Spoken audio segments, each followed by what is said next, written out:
key issues that would go a long way towards achieving a CMU that works for people.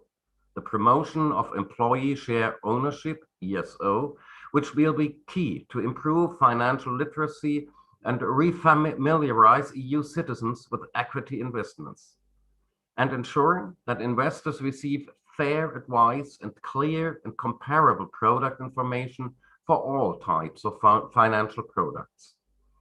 The panel will be moderated by Mr. David Wright, who currently is the chair of Eurofee and partner at Flint Global, headquartered in London.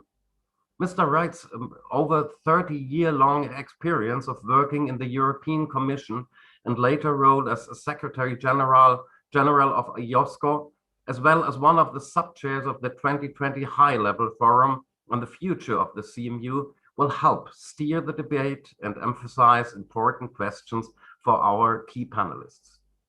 They are Isabelle Benjomer, member of the European Parliament, Econ Committee, and rapporteur on the recent own initiative report on CMU.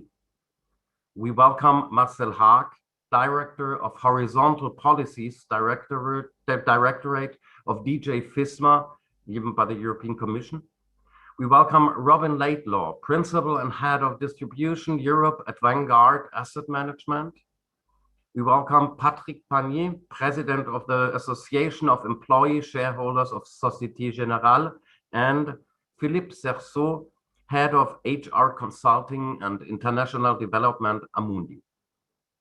The first panel will last 1 hour and 20 minutes and ends at 3:40, bringing us to the keynote speech of Mrs. Irene Tinagli, distinguished member of the European Parliament and chair of the Econ Committee. After a 15-minute coffee break, the conference will follow with today's second panel, focusing on a topic on which I'm certain we are all looking forward to, concerning MiFID II review, taking the perspective of EU individual non-professional savers. The panel will focus on how to improve market data transparency and access for individual investors, which was seriously affected since the implementation of MiFID I and MiFID II, and that was recently researched in Better Finance's recent report on consumer access to EU equity data.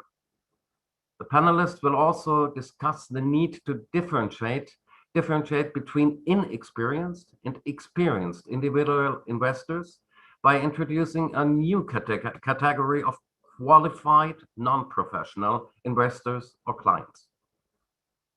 The panel will be moderated by Mr. Karel Lano, who has been Chief Executive of CEPS, of the Center for European Political Studies, leading independent European think tank, ranked among the top 10 think tanks in the world since 2000, prior to which he acted as an independent director of BME, Bolsas y Mercados Españolas, and published several books on capital markets, MiFID, and the financial crisis.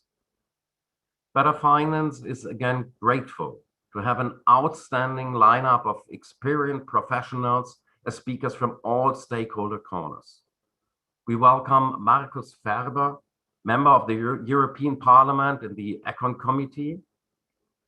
We welcome Eero Olavi Heinäluoma, also member of the European Parliament and in the Econ Committee. Ugo Bassi will be discussing, Director of the Financial Markets, DG FISMA of the European Commission. Niels Braab, Chief Regulatory Officer of Deutsche Börse Group. Nick Dutton, Chief Regulatory Officer, CBOE Europe.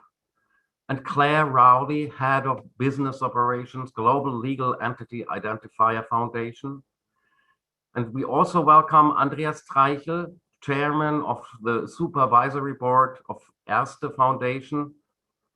And after the panel, the closing remarks of today's conference will be delivered by Monsieur Guillaume Prache, Managing Director of Better Finance, who has distinguished himself through his unabated efforts on EU retail investor protection and one of the experts representing financial services users at the European Commission, most recently as a member of the High-Level Forum on the CMU, at stakeholder groups of the European supervisory authorities, and at the French financial regulator AMF.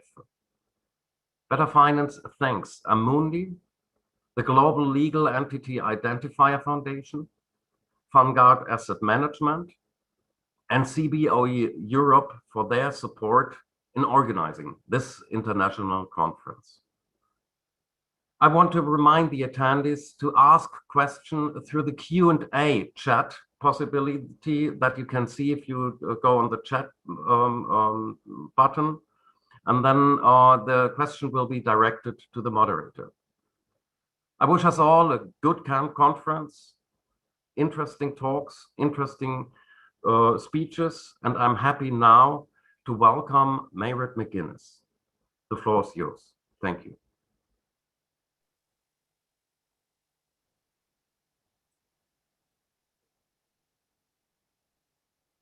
I think you can hear me. So I think you can hear and see me, which is reassuring, yes? So let me begin by saying a very good afternoon to everyone assembled wherever you are for this, as you said, really important conference. So dear Chair, dear Axel, can I acknowledge the distinguished panelists who are taking part and the distinguished members of the European Parliament.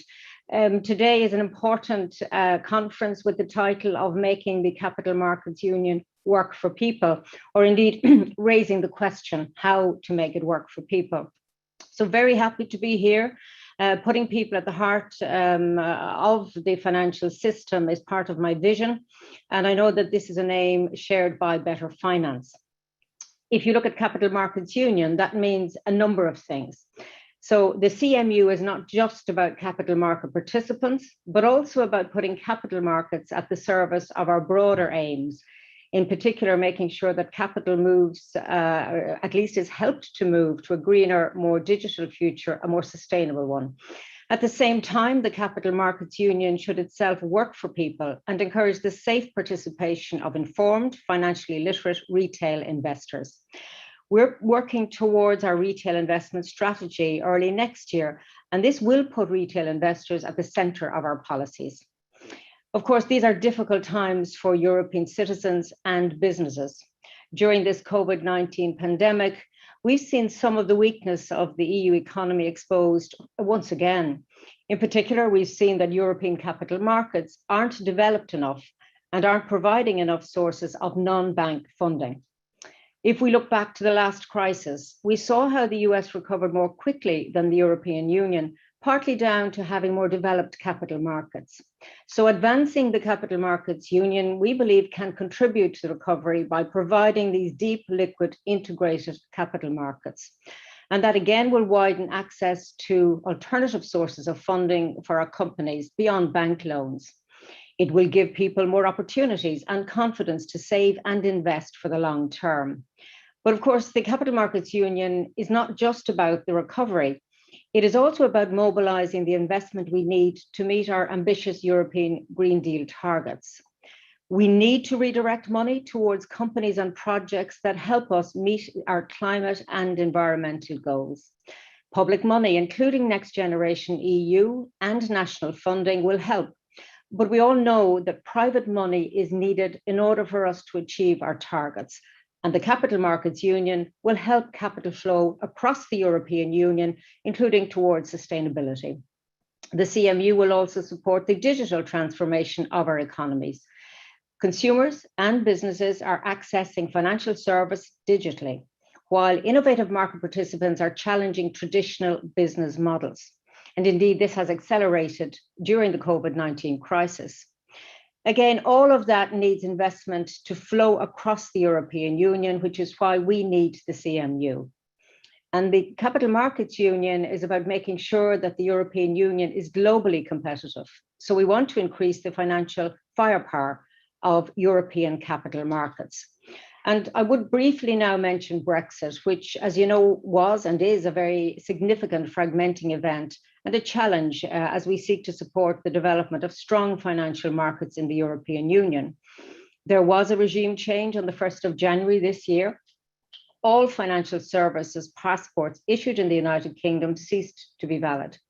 And we saw share trading move quickly to the European Union, particularly to Amsterdam.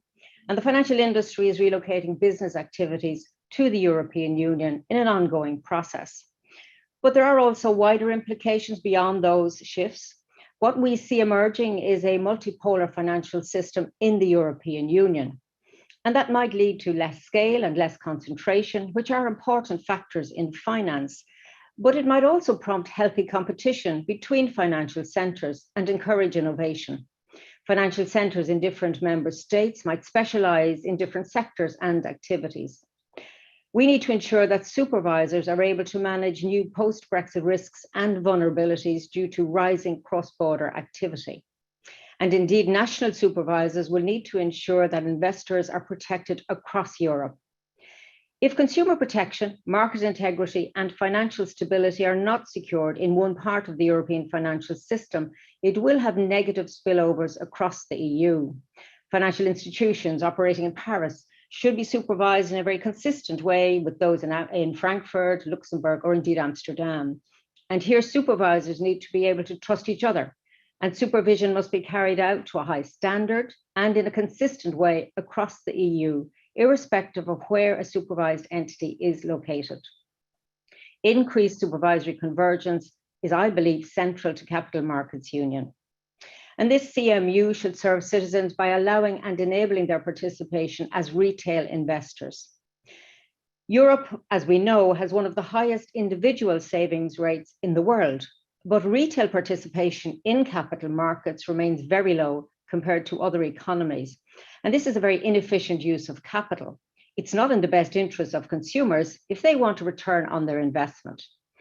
ESMA estimates, for example, that the gross annual performance of equity UCITS between 2009 and 2018 was around 9%, a significant difference compared to low or negative interest on savings. So we should aim to create a framework that people can trust and which empowers them to invest in capital markets. And that's why a key focus of our Autumn CMU Action Plan is on making the EU an ever safer place for individuals to save and invest long-term, fostering greater retail investor participation in our capital markets. And of course, an effective retail investor must be a financially literate retail investor. And according to the latest OECD data, levels of financial literacy among individuals across the European Union remain too low, though there are significant differences across countries and indeed between different groups. If you look at the significant differences within countries between the literacy levels of younger and older people on the one hand and middle-aged people on the other, again, there are very significant differences. And that OECD research also sees a gender gap. Women are overall less financially literate than men. And of course, digitalization is changing the picture, making financial services both more and less accessible. As you know, a whole range of financial products have become available to anyone with a smartphone, with social media recommending where to invest. And yet people without adequate digital skills risk losing out as financial services move more and more online. Improving levels of financial literacy is a key part of empowering citizens to take the right financial decisions for them at all stages of life, from opening the first bank account through buying a house and saving for retirement. And at the EU level, we can support and coordinate efforts at national level. 2 weeks ago, we published a report about developing a financial competence framework at the EU level. We're working closely with the OECD to develop a joint EU-OECD financial competence framework. We will be making a joint announcement with the OECD next week. And the whole point of this framework is to develop a common understanding of what financial literacy means. So what level of knowledge, skills, and behavior do people need to demonstrate at different levels of proficiency? In addition, we're looking at measures that already exist in the area of mortgage credit and seeing how we could promote similar learning measures to support the financial education of consumers in the context of retail investment. Now, you and I know that financial literacy is not a silver bullet. It complements but does not replace robust consumer protection and supervision. One important building block of the retail investor landscape is the PRIPS regulation. It provides comparable information on key features of various retail investment products. Today, a retail investor can receive two different types of retail investment information sheets, depending on whether they're buying a fund product or another type of retail investment, such as life insurance. And that makes it harder for investors to compare products, especially about risks or costs. Thanks to the new technical standards adopted by the European supervisory authorities in February, the Commission is planning to replace today's UCITS KID and PRIPS KID with one revised PRIPS KID. We know that the adoption of the technical standards and the political scrutiny of these new rules by the European Parliament and the Council will take some time. And this would leave a short period of time for the implementation of these new rules, initially planned in January of 2022 by both product manufacturers and indeed advisors. So we are considering the merits in a short extension of the current temporary extension for retail investment funds from PRIPS. We should propose to give providers of UCITS funds an additional 6 months to prepare for the switch to the new PRIPS KID. The broader review of the PRIPS regulation will be included in our retail investment strategy. Now let me turn next to the review of MiFIR. We are currently reviewing the rules that apply to share trading in the EU, and we aim to present a proposal for legislative reform towards the end of the year. So Better Finance's position paper is very timely. Since the application of MiFID II in January of 2018, ESMA data indicates that there is now more competition in the trading of shares. More alternative venues and investment banks have offered trading in shares which are listed on European exchanges. Currently, around half of shares are traded either on exchanges or the order books of alternative trading platforms, and the other half through internalizing investment banks or simply bilateral over-the-counter. We agree with Better Finance that the increase of internalization of share trading on the internal books of investment banks requires a closer look. The increased competition has, however, also resulted in increased fragmentation of data, such as the price of shares, because each venue publishes their own data. And this means that investors need to subscribe to many different data feeds to have this complete picture of the share market. And clearly this primarily affects the smaller investors, retail brokers and smaller asset managers, because they don't always have the means to subscribe to numerous and expensive data feeds. Smaller investors don't always know where to get the best liquidity or price at any given share, which in turn makes it difficult for them to judge whether they got the best execution for their share purchases or sales. Now, our aim should be to make more information available to investors, including to retail investors. And rather than focusing on individual venues, we think the best approach would be to create a consolidated picture of liquidity on all of these venues across the EU by means of a single consolidated tape. Instead of many separate data feeds displaying share data, there would be just one feed showing all the relevant data available everywhere in the EU. And this single data feed would be a very valuable comparison tool, showing where the best price can be obtained for buying or selling a share. It could also improve competition between trading venues by attracting orders to trading facilities with better prices and better liquidity. And now to our ongoing work in building towards a retail investment strategy early next year, as we announced in the CMU Action Plan. There is a lot we need to do to address this retail investment environment. Investor protection rules are currently set out in a number of sector-specific legislation, MiFID, PRIPS, UCITS, and these rules may differ from one instrument to another, may sometimes be inconsistent, and the cumulative requirements can be confusing for retail investors. There is also evidence that customers, consumers do not read, understand, or get the best benefit of information disclosed by financial service providers due to the information overload or because documents leave out important information. Beyond that, financial advice may sometimes be biased towards products with high rewards for intermediaries due to the payment of inducements. The effectiveness of suitability assessments, where a provider of financial services assesses the knowledge, experience, financial capacity, and investment needs of a retail investor, has also been questioned.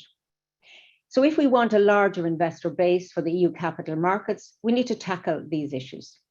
A retail investor should benefit from adequate protection rules tailored to their profile or risk appetite, bias-free advice and fair treatment, open markets with a variety of competitive and cost-efficient financial services and products, and transparent, comparable, and understandable product information available in a digitalized form. To ensure more tailored safeguards for our investors and reduce the administrative burdens, we will look at the appropriateness of investor categorization in EU law. And the strategy should also look at the suitability assessment, whether clients are offered products suitable for their financial means, their risk-taking capacity and appetite, and possible sustainability preferences. To ensure non-biased advice, we will consider rules to increase the transparency around inducements and further limit them. Receiving high quality, reliable, fair advice would allow retail investors to invest with more trust and could contribute to increased participation by retail investors in capital markets. And we intend to address the quality of investment advice by looking at introducing a potential certification requirement for advisors and assessing whether to introduce a pan-EU quality label for financial advisors. We will assess existing rules on disclosure documents in a horizontal manner. And this should enable retail investors to better understand the products available to them and compare various types of products. We'll also look at how to access, or rather, we'll also look at how to access to those disclosures in a digital manner. We need to assess how retail investors can be better protected in the future against speculative bubbles. And I think if we reflect back, we should take stock of lessons learned from the GameStop case. In this case, that also shows how concentrated action by retail investors can affect the orderly functioning of markets. And maybe we need to look at who we need to protect and at what level that protection is. In a digitalized world, the answers may be different than previously. We also need to look at this from a European perspective. Since the crisis in 2008, many rules were put in place to protect investors, avoid financial instability, and uphold market integrity. So, for example, the EU introduced stringent rules on short selling and disclosure of net short positions. We are willing to, and able to examine if more measures are needed to make the European system bulletproof. And in close cooperation with ESMA, we will assess the current market practice on payment for order flows. These commissions paid by high-frequency traders to brokers for redirecting order flows to them could be considered a form of inducement. And then beyond payment for order flows, the GameStop case raises other issues, such as the use of online and so-called commission-free brokerage by retail clients, options trading by retail investors, and the effects of gamification. We will examine all of these issues very carefully as we prepare our retail investment strategy. So in sum, we will place retail investors at the heart of our policies. I want to establish a framework that empowers retail investors to take the right financial decisions, a framework they can trust because it gives them sufficient protection. It will not be easy. I know there are difficult and controversial questions. Any decisions we take will be backed up by strong evidence, and we are currently gathering that evidence, including a study involving extensive consumer testing and mystery shopping. Alongside this study, we are launching a public consultation later this month to gather views on how the current rules work for retail investors and what might need to change. And I really would encourage you all to participate, and I look forward to receiving your feedback. So we want the investment environment of the future to empower retail investors to make investment decisions that meet their needs and preferences. By ensuring that they are financially literate, well protected, and treated fairly, we can build up trust in the markets and help them meet their long-term financial needs. And that in turn can boost private investment in the capital markets, providing long-term funding for companies and helping the green and digital transition. I thank you very much for your attention and for giving me this opportunity to share with you our vision for people at the heart of our financial system.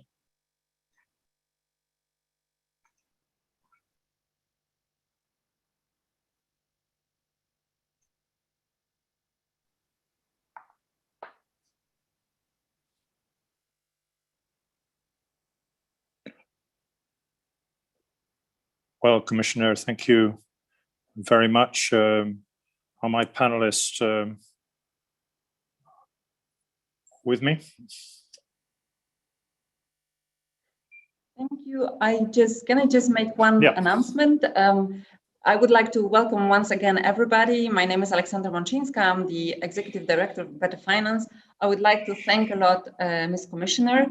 We have a lot of food for thought and many interesting points to raise in the next panel that is going to be devoted to the retail investment strategy.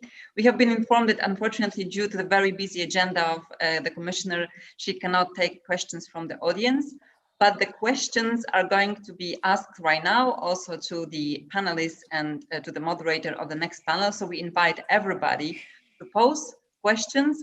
And since we are really on time with the agenda, I'm giving the floor right away to the moderator, Mr. David Wright. Thank you very much. Thank you again to the Commissioner for a very forward-looking. Can you hear me? Yes. Yes. I'm not seeing my panelists, but you can see me. Is that okay? Yes. Yes, we do. Good. Well, thank you. Thank you again to Better Finance for asking me to chair this first panel of our work this afternoon on how to make the Capital Markets Union work for people.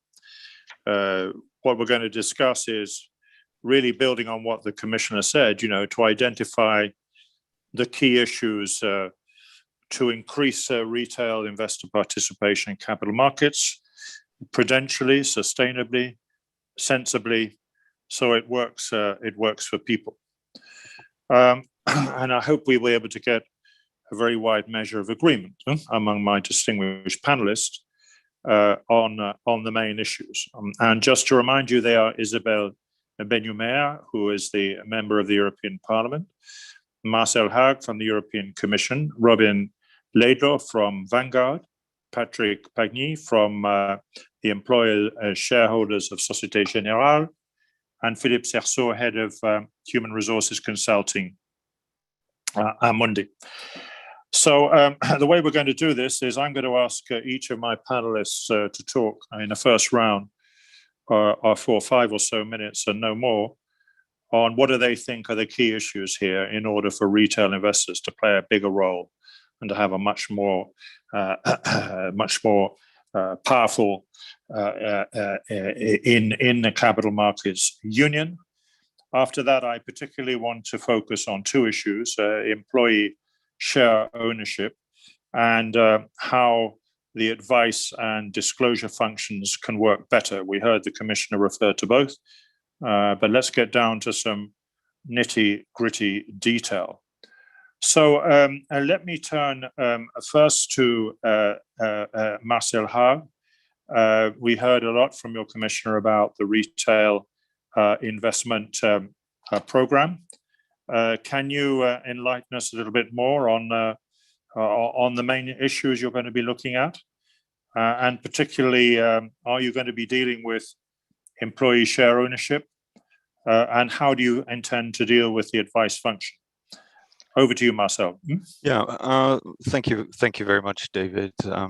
And thank you for Better Finance for having me. You have heard from the Commissioner, and I couldn't say it any better. So I will build on this. We want to increase retail investors' participation in capital markets. And why do we want to do that? Because there is a problem in terms of ensuring that people have enough to retire on. There is a problem in terms of efficient capital allocation and a lack of retail investor participation in capital markets is dragging on the overall economic performance of the European Union. So our objective is to increase retail investor participation. And we want to do it in ways that are also strengthening retail investor trust. For the time being, the rules are set out in the EU acquis in a number of sector-specific legislative instruments, which means that the rules between different instruments can differ. They may even sometimes be inconsistent, and also cumulative requirements can be confusing for retail investors. So overall, the feedback that we get is that our retail investor protection framework is not working as good as it could, and not as good as it should. And that's the main motivation for us to look into improving retail investor protection rules, revising them as part of our Capital Markets Union project. We are currently at a stage where we are gathering evidence and inputs. And as the Commissioner said, we intend to come forward with a new strategy at the beginning of next year. The areas in which we are currently looking are disclosure regimes. We're also looking at the quality of advice and the issue of inducements. We're looking at suitability and appropriateness tests. We're looking at financial literacy. We're looking at marketing and advertising rules. We're also looking at the complexity of products and the complexity of information provided on financial products. We're also looking at the effectiveness of redress, and obviously also all the challenges that are related to digitalization, and the Commissioner has already mentioned the GameStop case in her presentation. And obviously, we're looking also at retail investor, the retail investor framework in the context of our sustainable finance strategy. I suggest that we can go into the details of all of these issues in our discussion. Yeah, Marcel, thank you very much. Just three brief remarks on my side. One, I think the vehicle, one of the main vehicles for US retail investors is obviously through the pension system in the United States. So, I think the pan-European pension product potentially, I think, is of immense importance for retail investors in Europe. My second point is I hope the Commission will look at sanctioning in Europe for miscreants, for deliberate mis-selling, and worse, has always been far too lightweight. I think that's even being polite. There has to be some deterrence in the system to ensure the trust that you talked about.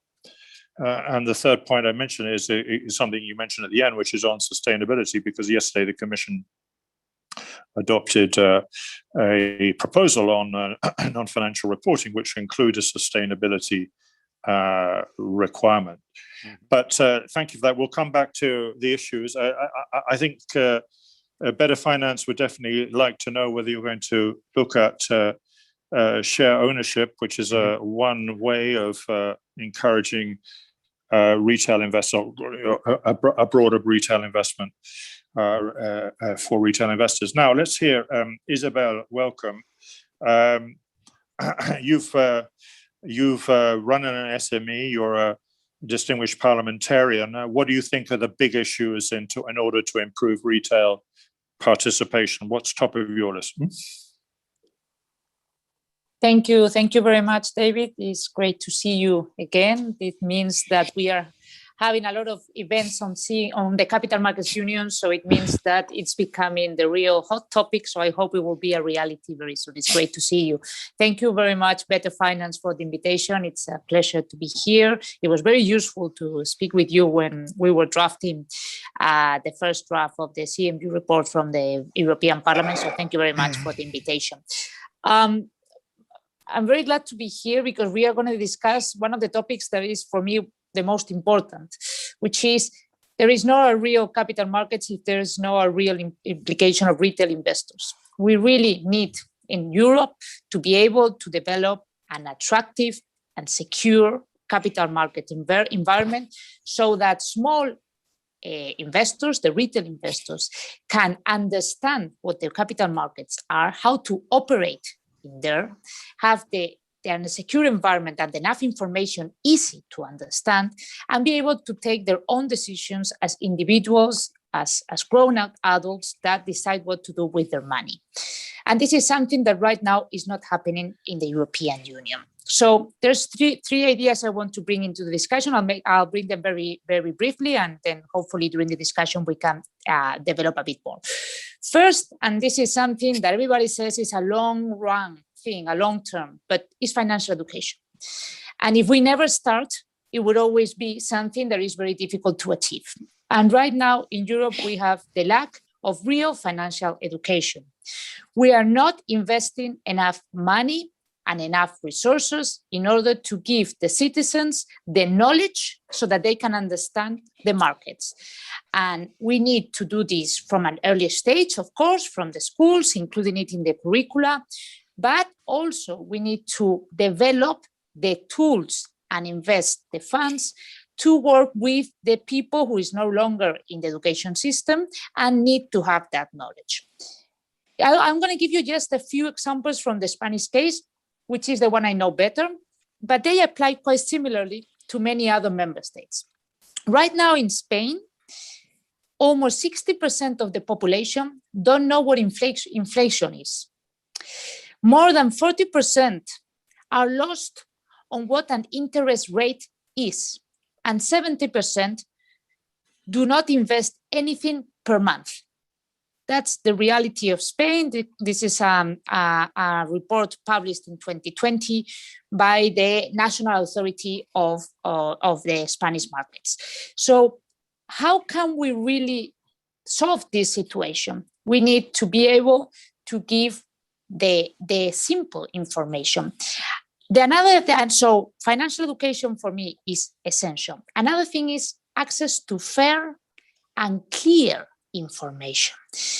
Of course, we need to protect the retail investors, for sure, but we need to do it by not creating tons and tons of bureaucracy and delivering them with documents that they cannot read, they cannot understand. So that becomes an obstacle that creates mistrust, and that creates uncertainty. So you won't put your long life savings into something that you don't understand. So we really need to change the way the information is detailed whenever a retail investor wants to access the markets. In this sense, I truly believe there needs to be a real balance between protection and simplicity and clearness of the information. And right now, we have a huge lack for that.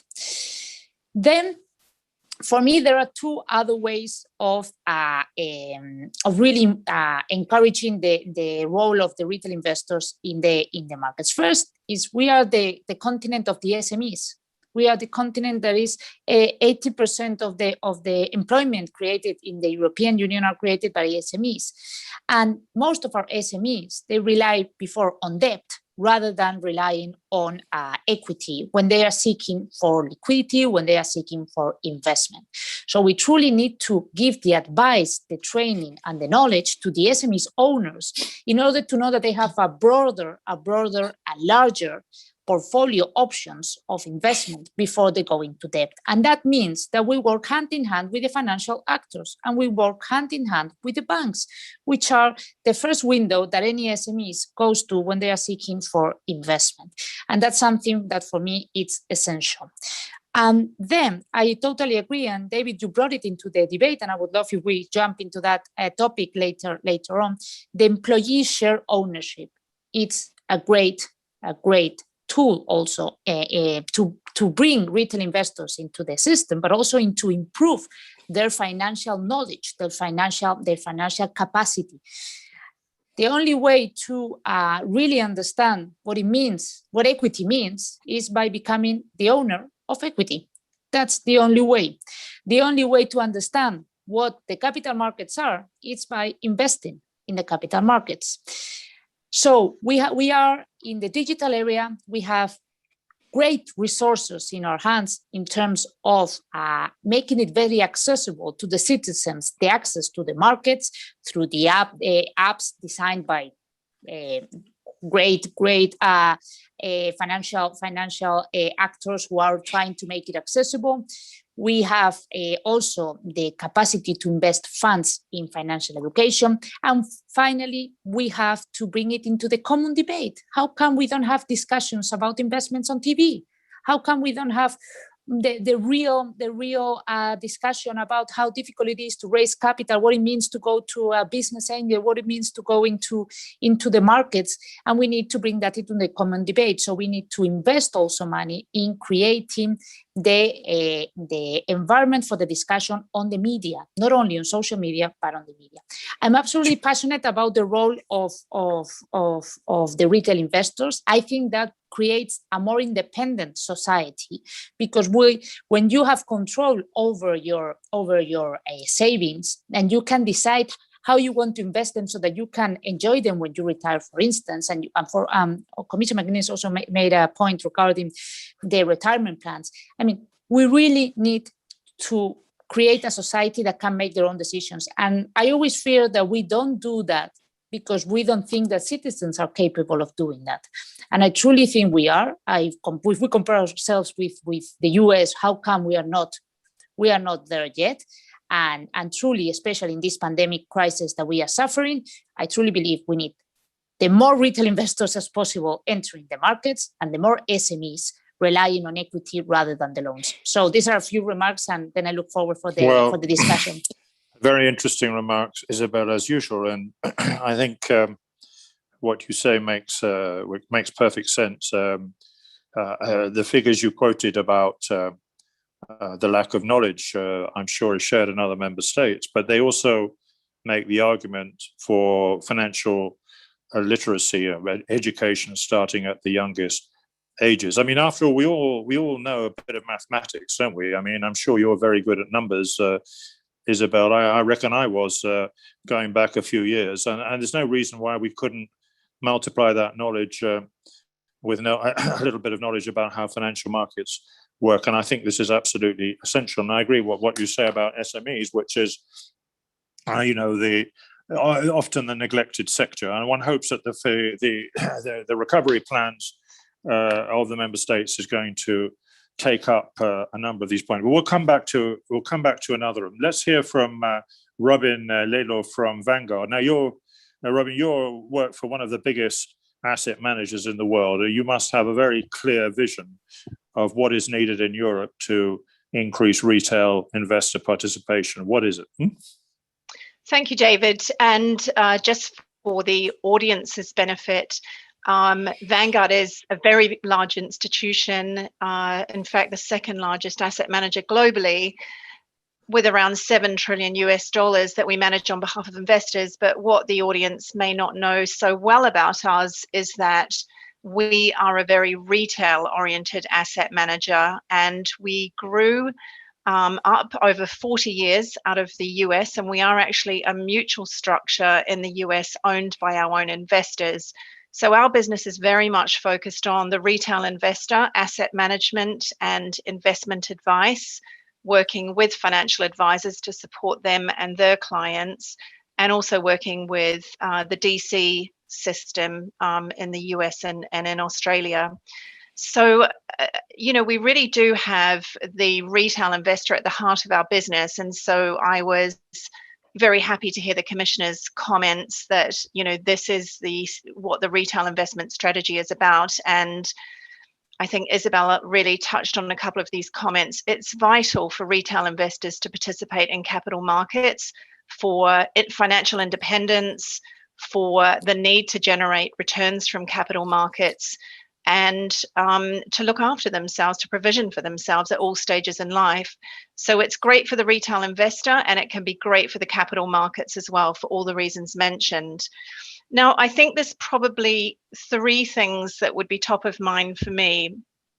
I guess to expand on Isabel's comment about education, it's really the role of guidance and how the market can also work to help guide investors through nudging them and really thinking about some of the behavioral economic features we have seen in other markets, such as auto-enrollment features on pension schemes.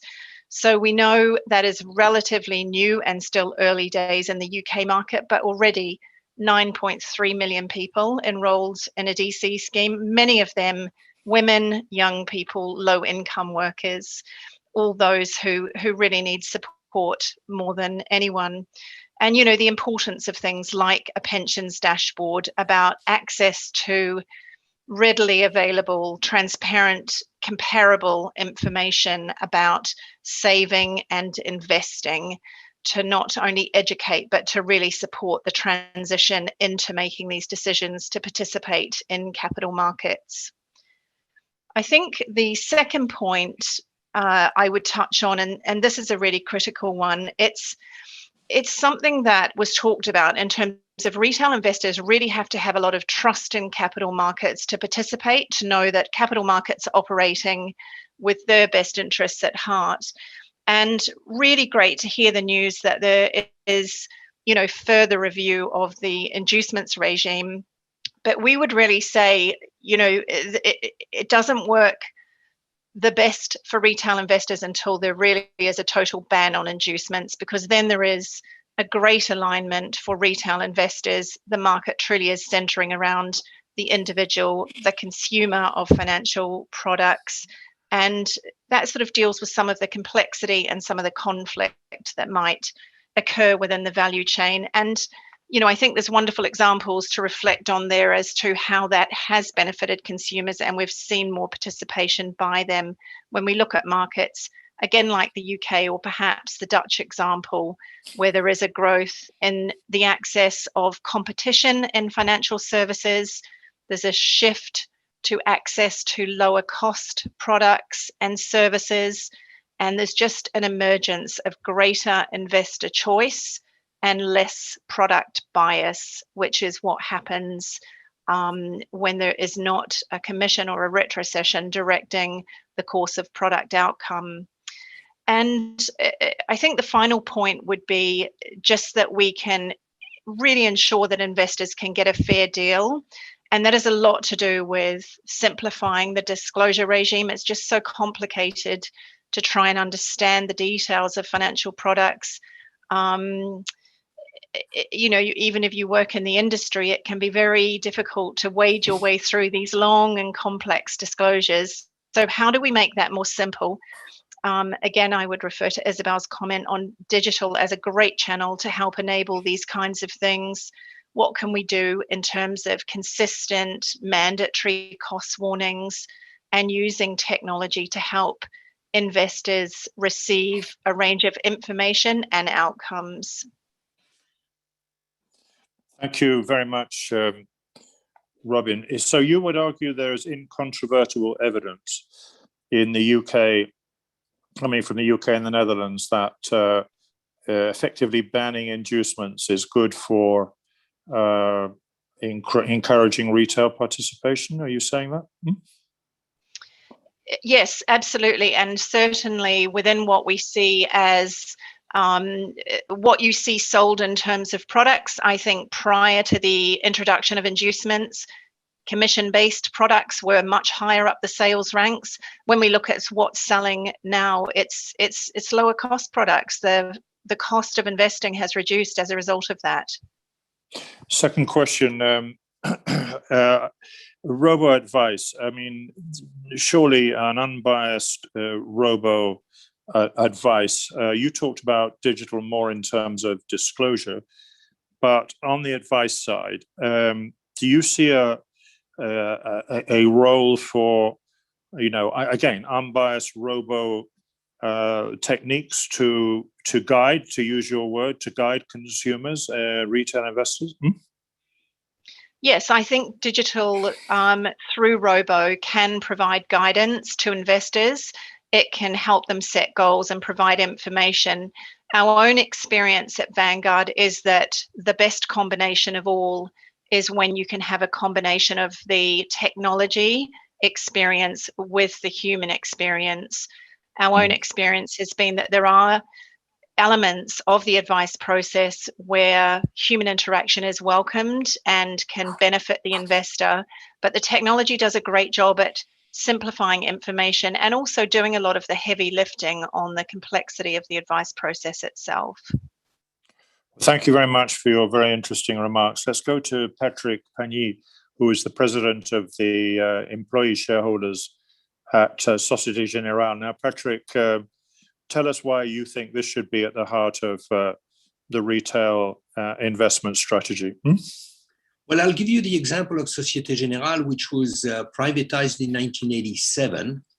And soon after, the ASAC, acronym for the Employee Association of Employee Shareholders, was created.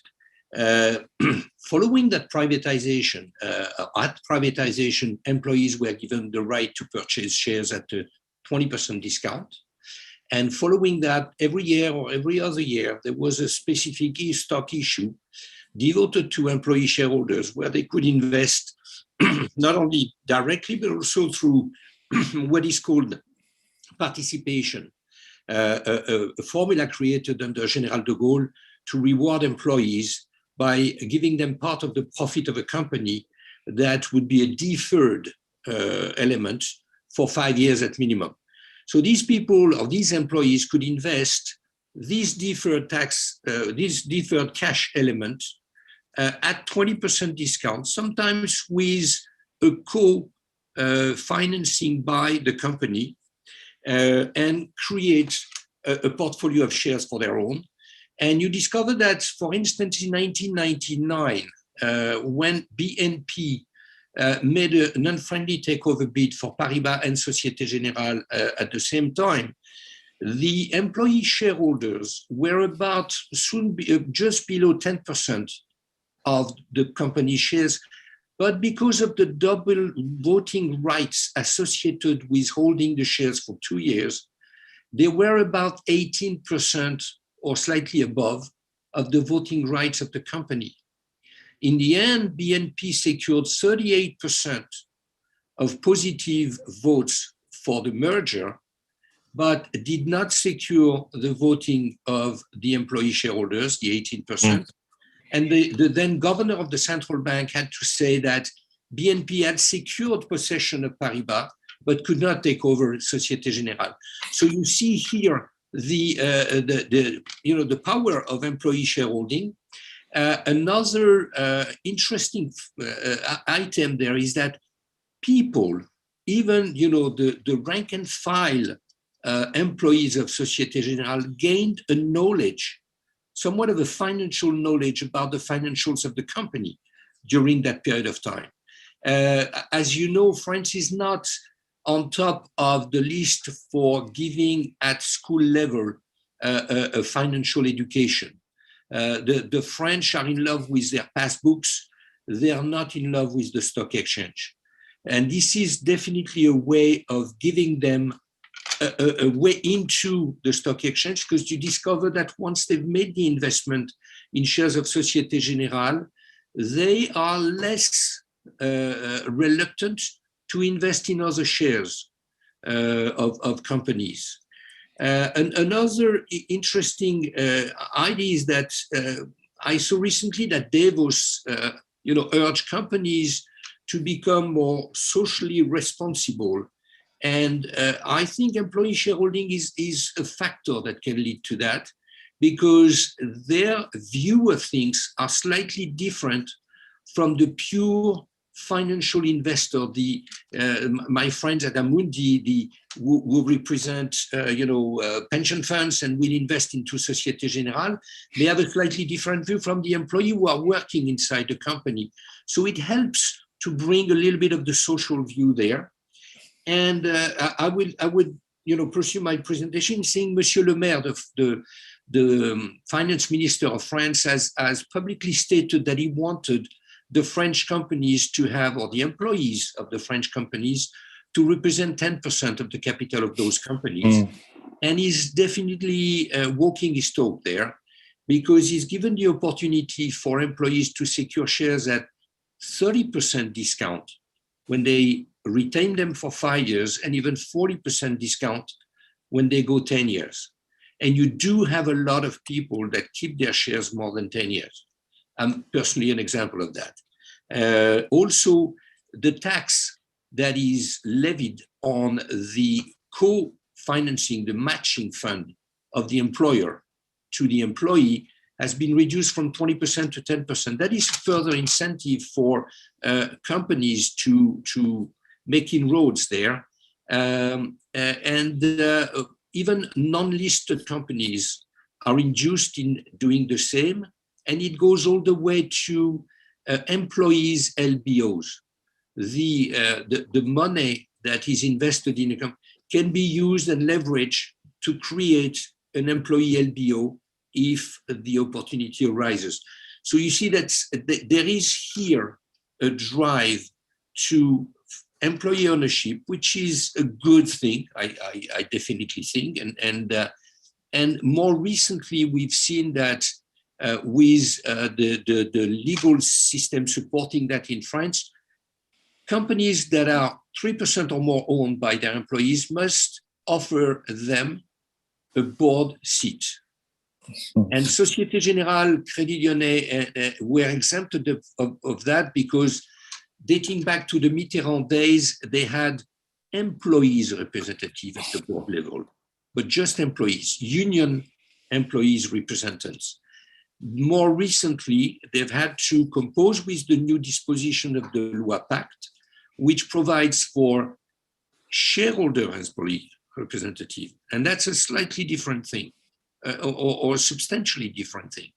And at Société Générale today, right now, we are in the process, and that process ends on the 18th of May with the general meeting of shareholders, of selecting between two candidates a representative of employee shareholders who will sit on the board.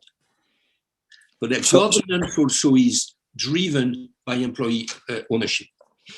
So Patrick, this is very interesting. And there's something, as you say, something very fair, isn't there, about employees having a share in the businesses they work for and create for over often many years and career. But my first question is just briefly, does this motivate? Did you find this motivates people? Does it? Do they create? Do they give their? Do they become more innovative? Are they thinking of the company when they do things?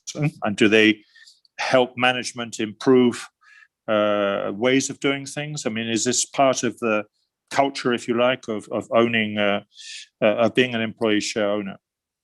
And then you said that Minister Le Maire is offering some form of discounting. I mean, who pays for the discounting of 30%, I think you said? I mean, that's a very good question, because for a long period of time, there was a long debate about who pays. Obviously, the other shareholders. You are offering shares to a category of people at a discount, which is not available to, for instance, the Vanguard of this world or the Amundi of this world. So they may complain that this is unfair, which is a reason why these stock issuance have been more spaced recently. Société Générale does that every 3 or 4 years and has secured the approval and support of its main shareholders. Because to answer your first question, yes, it does motivate employees. There is an index, an indices followed by the Fédération of the actionnaire shareholders in France, which proves that companies that have a large portion of their stock owned by employees are doing very well, are doing fine, slightly better than the average company. So to answer your question, yes, it does motivate people. Yeah, and I think that what you said at the end, I think that incontrovertible evidence that those companies who do have employee shareholdings outperform. It's rather like, we've been doing all these exercises with companies who are more sustainably sensitive. They seem to have been outperforming as well. And now we're seeing this wall of money move towards green investing. So with government European encouragement, and one wonders here whether some European nudging and pushing might also help here. We'll come back to Marcel on that. Philippe Cerceau from Amundi, you were, I think, very elegantly described as one of the global gurus on these subjects. Tell us what you think are the most important factors to increase retail participation in the European Union. I will focus maybe on employee share plan because it's really my subject. And I will answer to Patrick that Amundi is really doesn't complain at all about discounts on shares in employee share plans because we are really convinced that employee share plans are really a wonderful tool to develop literacy about capital markets. And we're really convinced that it's really a wonderful tool to develop motivation inside companies. And so what I first maybe want to say about employee share plans in France is that they are very developed in large companies, in large listed companies mainly, but also in unlisted company a little bit. What is really important about these employee share plans is that when as an employee you're offered to buy shares, first you have to decide, I'm going to invest or am I going not to invest in these shares? And so you have to decide and to take information about the share price, to take information about dividends, to take information about the strategy of the company, and then to make your decision about this investment. So this creates really a specific culture inside companies, a culture around the share of the company, and it really helped to develop this financial culture inside the company where the objectives of the employees, the objective of the company, and the objective of the shareholders are nearly the same, are in the same line. And it's really a wonderful tool to create this culture. And as Isabelle said before, it's really something important to develop this culture because when you first bought some shares of your company, then you're less reluctant to buy shares of other companies and to invest on the market. And I think it's really something important. What we can also see in the companies where these employee share plans are developed, in France, they are proposed to all the employees, not only a category of employees. And so what you can see is that the company has to develop a specific communication about the strategy, about the dividends, about the objectives in the future. And this is really a great tool of motivation for employees. And I think that the company has to develop this communication, but the employees are also interested by this communication and listen, because when you own the shares of the company, you're interested by all this information. It's really creating a specific culture inside the companies. And so what I wanted to say is that the development of these schemes is quite difficult sometimes in Europe. And I remember talking with an Australian company, an Italian company. They wanted to develop this plan, these schemes all around Europe for all their employees in their different countries. And at the end, they decided to develop the plan in Austria for the Austrian one and in Italy for the Italian one, because there's no real product to propose it all over Europe. And what we really think about it is that to have a single product, single vehicle to onboard these shares, and which could be passported in all European countries, which would be a pan-European vehicle used in all these countries, would be a really, it will really help to develop these plans. So what we can see in France, that we have a French vehicle. It could be used outside France for a French issuer. But if this solution was developed inside Europe on a pan-European level, then it will be really wonderful for all these companies. I think of this company in Austria, for this company in Italy, that at the end couldn't launch because it was too costly to develop these solutions. I want maybe to come back about literacy and advice, saying that as providers, we have really to be innovative and to use technology to help employees inside the employee retirement plans to understand how to invest and to be more friendly with capital markets. And I think that we have some really simple solution to propose. You talked about robo-advisor. I think the robo-advisor is really a good solution to help those who are not very aware about the markets. I also think about MOOCs. So we've developed a MOOC in Amunti for employee in retirement plans to help them to understand how to invest and what are the basic rules to understand the markets, and to help the employees to understand that investing in bonds and shares is the same as buying carrots and potatoes on the market, and you have to follow some rules. You just have to know the rules and to know how to get the information, and we can explain how to get the information, as was said before. I think it's really something simple which works, and as providers, we really have a role to play in this literacy, in this education of employees inside companies. And as Patrick said before, and as you say, Isabel, for Spain, in France is the same. So the education about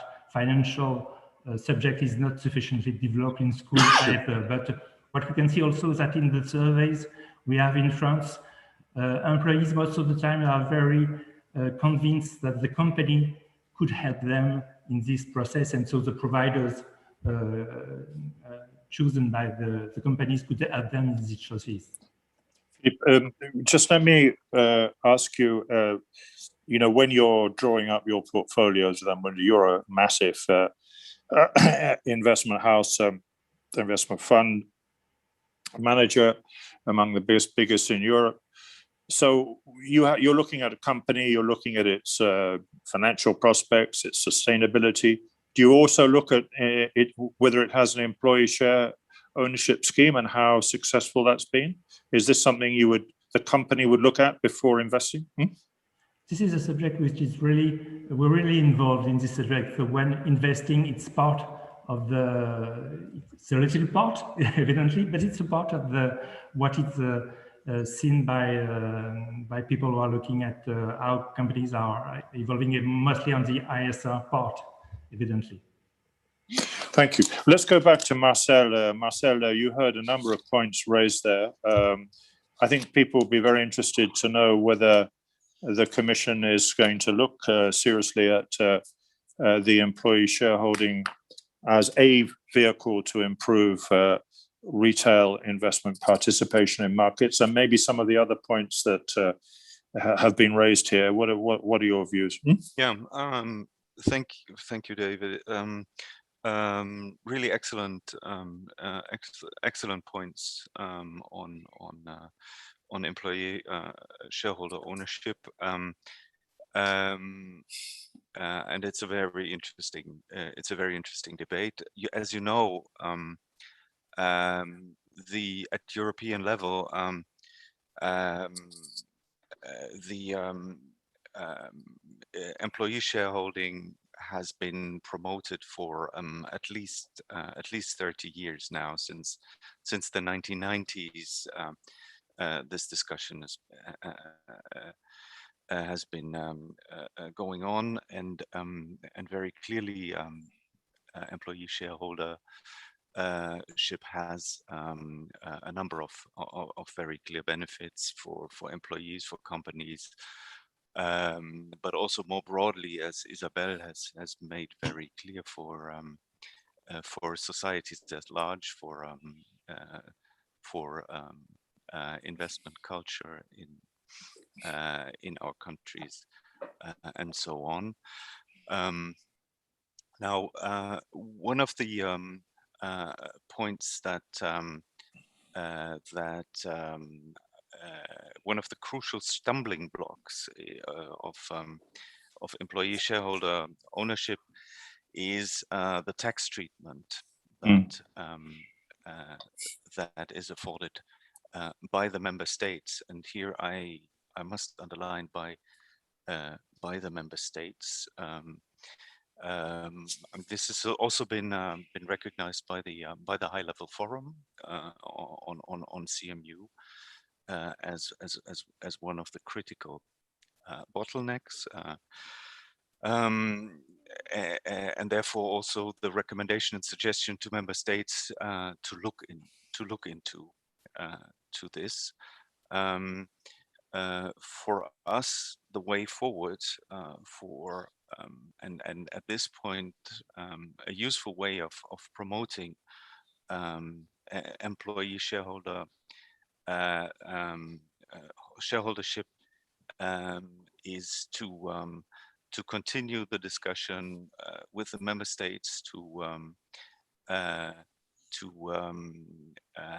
make sure that there is an exchange, that that member states that have made a positive experience with such schemes can talk to those member states that have not yet an experience with those schemes, and hopefully that would then prepare the ground for a wider use of such schemes across the European Union.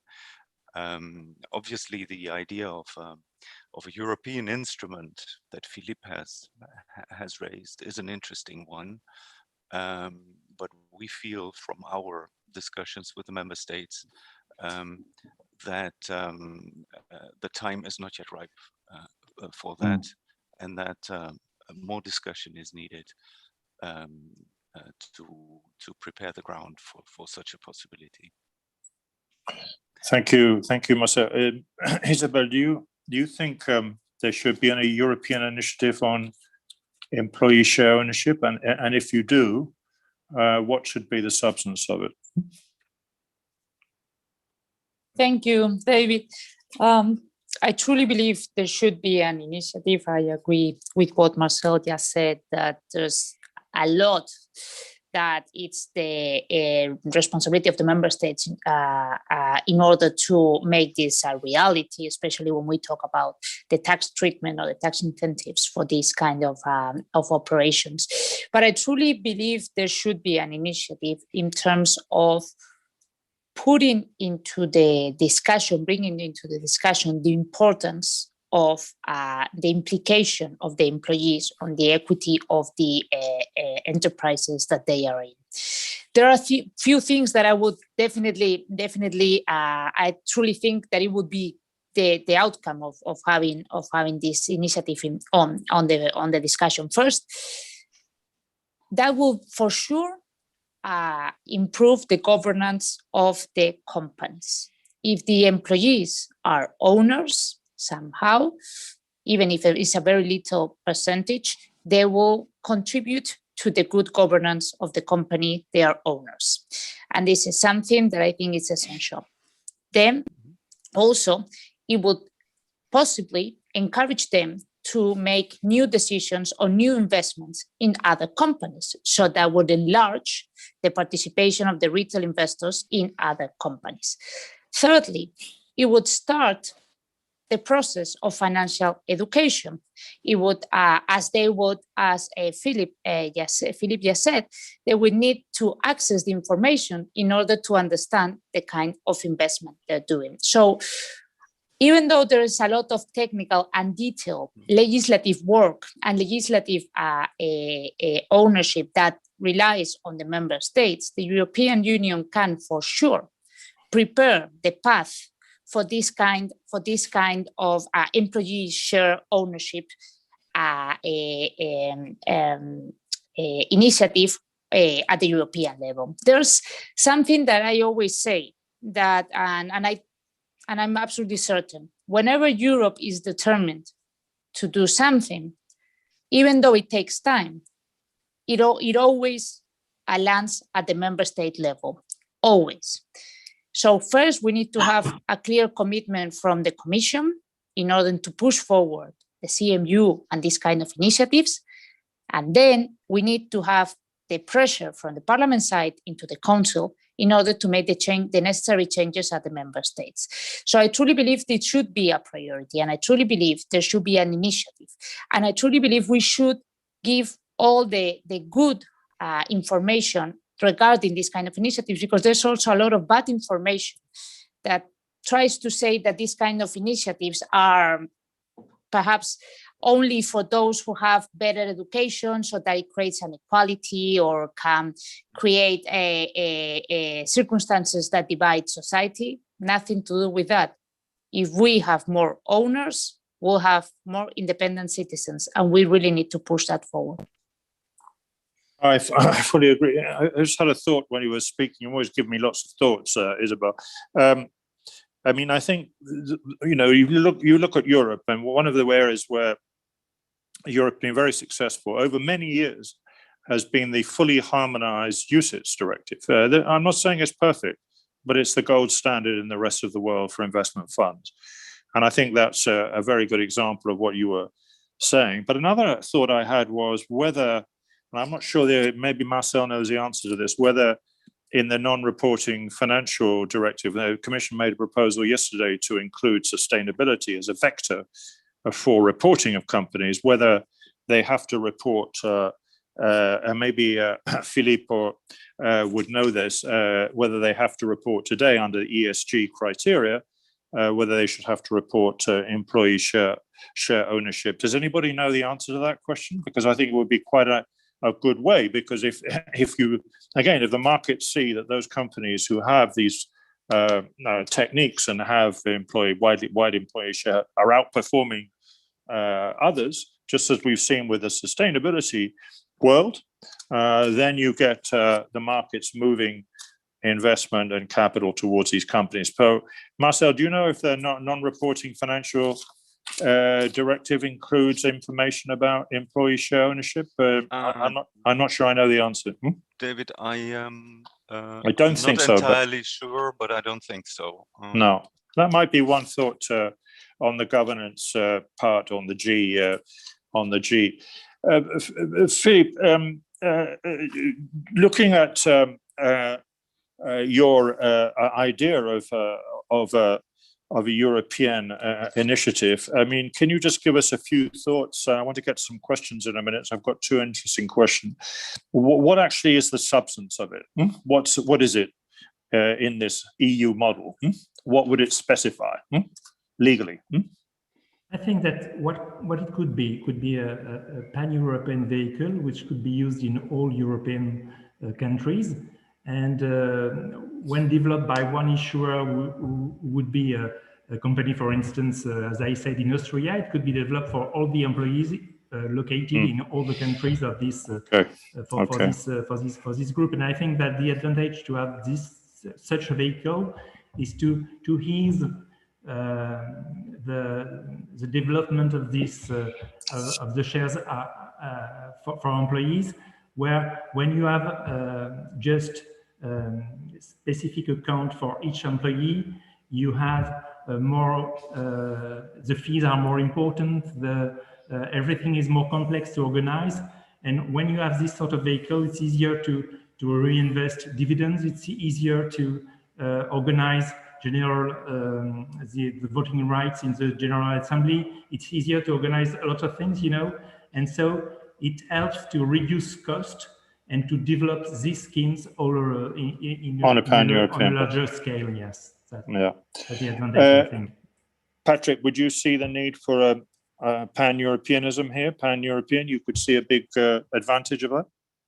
Yes, I definitely would. And in fact, in a sense, Société Générale has had to adjust its plan mondial of shareholding to the fact that it has employees all over the world. So it would be helpful to see, for instance, a sort of harmonization of taxation, because when you look at the discount of 20, 30, or even 40%, this is non-taxable in France because the compensation is that you retain the share for 5 years. But where I see it, which is in the United States of America, the American investor, the employee of Societe Generale in New York, or the employee of Societe Generale elsewhere in Europe may be taxed on that discount because it's an element of compensation. And he's giving the 5 years for a taxable, for a tax bill. So it makes the investment less attractive for him or her. And I would welcome a form of uniform treatment of employee ownership or stock issuance to employees all over Europe, if not beyond. Robin, let me ask you, I have two questions or two statements here from Simon Janat. The first is saying ban of inducements is not at all the solution for increasing the access of retail investors to financial products. Can you give us a percentage of Dutch or UK investors that have access to advice today? And then he says, good case in point of the consequence of banning inducements as regards the UK. Recent figures published by the FCA 2020 show that the global cost of ownership for the investors, including the cost of advice, remains high, leading to exclude the less worthy part of retail investors with financial assets below 200,000 euros. So could you address those two statements from or questions from Simon? Sure. So I think that you know, we would acknowledge that there's challenges if you go for a complete ban on commission payments, a complete ban on inducements, because what does happen, of course, is financial advisors have to present their bill separately, and that means they have to also show that their services and the amount they're charging is value for investors. And some people may decide, you know, that doesn't strike me as value, and choose not to get advice. But in fact, the FCA study published at the end of last year really showed that cost as a barrier to advice is one of the lower ranked reasons people don't seek advice. The reasons they don't seek advice that really rank higher than that is you know, education or knowledge about financial matters, or not feeling the need for advice. When we think about what's happened, if you like, on the value chain of services in the UK, it has got lower cost for people to invest, and the pressure has really been not so much on the financial advice fee. That I think has worked very well for advisors who have responded to this environment. It has been in a reduction of product charges, so a reduction in asset management fees, and in other parts, the cost to administer your investments, etc., has all come under pricing pressure. I think it is an interesting point that to serve investors of 200,000 euros or less, this is going to be critical, the role of technology that I mentioned earlier. No. You know, we ourselves, in fact, have launched an advice proposition. It's a single individual retirement journey in the UK just at the start of this week. And we've launched that at 0.79%. And, you know, that does integrate technology, but offer a human into the process. And that starts at £50,000. So we know it's doable. We know others can do it. And it's going to be that combination of technology helping scale those kinds of services out to individuals. So I have two other questions I'd like to bring to your attention. John Mitchum says the following about the United States, that employee ownership of employer stock is considered unwise risk concentration. That is why 85% of inflows to US 401ks go to target date funds. Target date funds also replace financial literacy with behavioral finance and algorithmic investor allocation. Patrick, Philippe, maybe you both would like to comment on that in the sense of in terms of risk concentration, unwise risk concentration, and then the need to spread investment. I think you have really you can have two objectives for a company. On one side, there's retirement and investment on the long term to prepare retirements and to prepare to have sufficient revenues when you will get retired. And there, it's true that the fact to invest in the share of the company is maybe not the good solution. And you have for these retirement schemes to be invested in with an allocation which has to be really diversified. On the other side, for short-term schemes, to be invested in shares of the company is really a good way to propose for a company to invest in the shares of the company is a good way to motivate and to create a specific culture inside the group. What we can see is most of the time the schemes proposed to employees about employee share schemes are 5 years or 10 years, but mainly 5 years plans, and so it's really a short term investment, and it's not really an investment on the long term for preparing retirement. So we think we have to be really aware, and companies have to be really aware that you don't have to propose only share schemes. Share schemes is a solution to develop a specific culture and to develop education, as we said before. And on the other hand, you have specific schemes to prepare retirements, and there it is impossible to invest these plans in only one share. It would be too risky.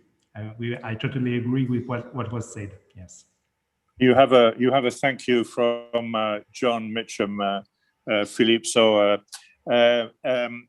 Patrick, do you agree with what Philippe said here on the concentration point?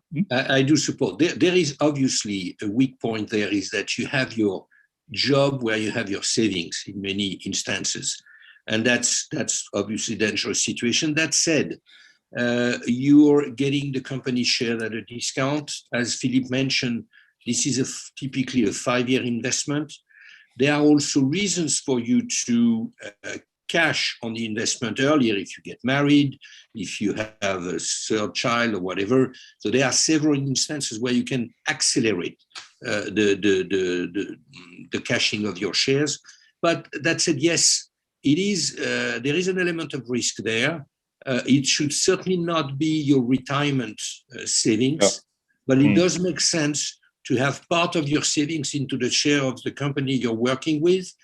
And that is kind of separate from your job security. If you lose your job, it may be because the company is undergoing a streamlining of its cost, and you have a package, you leave the company, you go elsewhere, but you can still benefit from the growth of value in your shares in this company. That's not totally a disaster. And I think people have done reasonably well at Société Générale, despite recent weaknesses on the stock. Over the years, they've done reasonably well on the ownership of shares in the company. Now, I want to take a question here from Christian Gaulish, who switches us onto the complexity of product information and the KIDs and so forth. And he's saying that isn't this a consequence, an inevitable consequence of the complexity of financial products themselves, in transparent cost structures, etc. Some of the cost indicators like reduction in yield are not understandable for most customers. Should they not be replaced by cost indicators directly linked to the contributions of customers in absolute? In other words, it's all too complicated, this information, because the products are so complicated themselves. How do you respond to that, Robin? Well, I think the challenge is on us as providers of financial products not to make it complex, and to clearly and simply break down those costs for individuals. And I mentioned earlier that I think technology, digital, can play a great role in helping make investors smarter The challenge is on us to speak plain talk, to have clear, concise, engaging communications. Should there be cost warnings on products over certain levels? How can consumers of these services and products compare easily, simply in a single place? I think these are all challenges for us, and they're not insurmountable, because it can be complex, but it's a known amount of information, and complex things can be broken down to be communicated in a simple fashion. Yeah, I think that's the key to it. Plus, you've got a demand side, which you can understand the basics, which is, as Isabel said, not the case. Isabel, what would you do if I gave you the power to deal with the information problem? You said access to clear and fair financial integration information with safeguards. What are the things you would do? I'm giving you full powers. I would really work on the language. First of all, the language used is very technical and not usually easy to understand from the retail, the small investor side. Second, I will work on the length of the information provided. Thirdly, I would for sure make sure that the retail investor has a face-to-face we can say interview, it can be digital, I mean, whatever, with an advisor that previously has controls that and that we can respond, that is giving fair and clear information. And what is more important, I think I don't agree that much with the complexities, because of the financial products are complex. There are financial products that are very complex indeed, but it's not in the most of the cases. Sometimes the financial product is easy to understand if you make an effort to explain it. So it's not, I mean, there are cases where investments are, the financial products are very, very complex, but my experience is that they are not that complex. And finally, what I would really create is a fast controversy system to solve the controversies that can happen. Because one of the fears that retail investors have is that if there are any problem, it will take ages for them to have a response from the justice. And I think we truly should work on that in terms of finding the way to make it easy for the resolutions of controversies to be solved. But truly, I would really work a lot on the language used in the information provided, because it's not at all accessible. I think that's very, very sensible, Isabel. I do think there is unnecessary levels of complexity, and I'm not saying that companies try to hide costs with the complexity, but I think that's the big danger that we have. One issue we haven't discussed is about enforcement and sanctions. We have about 2 minutes left, so I don't think we're going to have time to do so. But my own view is that there has to be enough dissuasion for companies not to misbehave and missell. And I just don't think that is the case today. I think enforcement is far too weak, and the penalties are far too weak as well. And I think everybody, we don't we don't drink alcohol when we drive cars, because we know there's very stringent penalties if we get caught. I do think we need more deterrence in the system.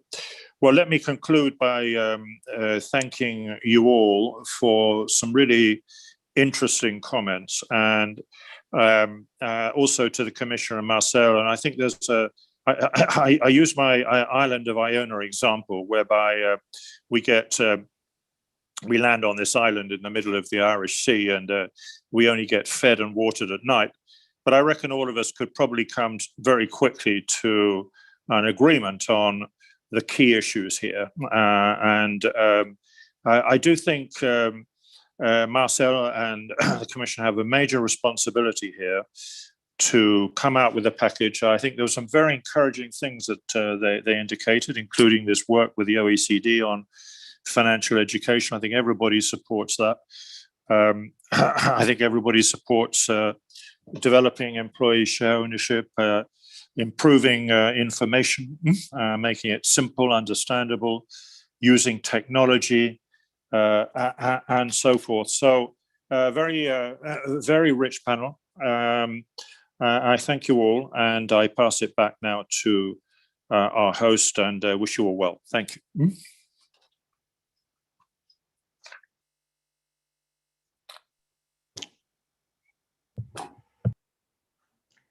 Thank you very much, David. I hope everybody can see me and hear me. It was an extremely interesting panel, and of course, for Better Finance, we were overjoyed to hear this big support, if not to say a passionate support for the employee share ownership.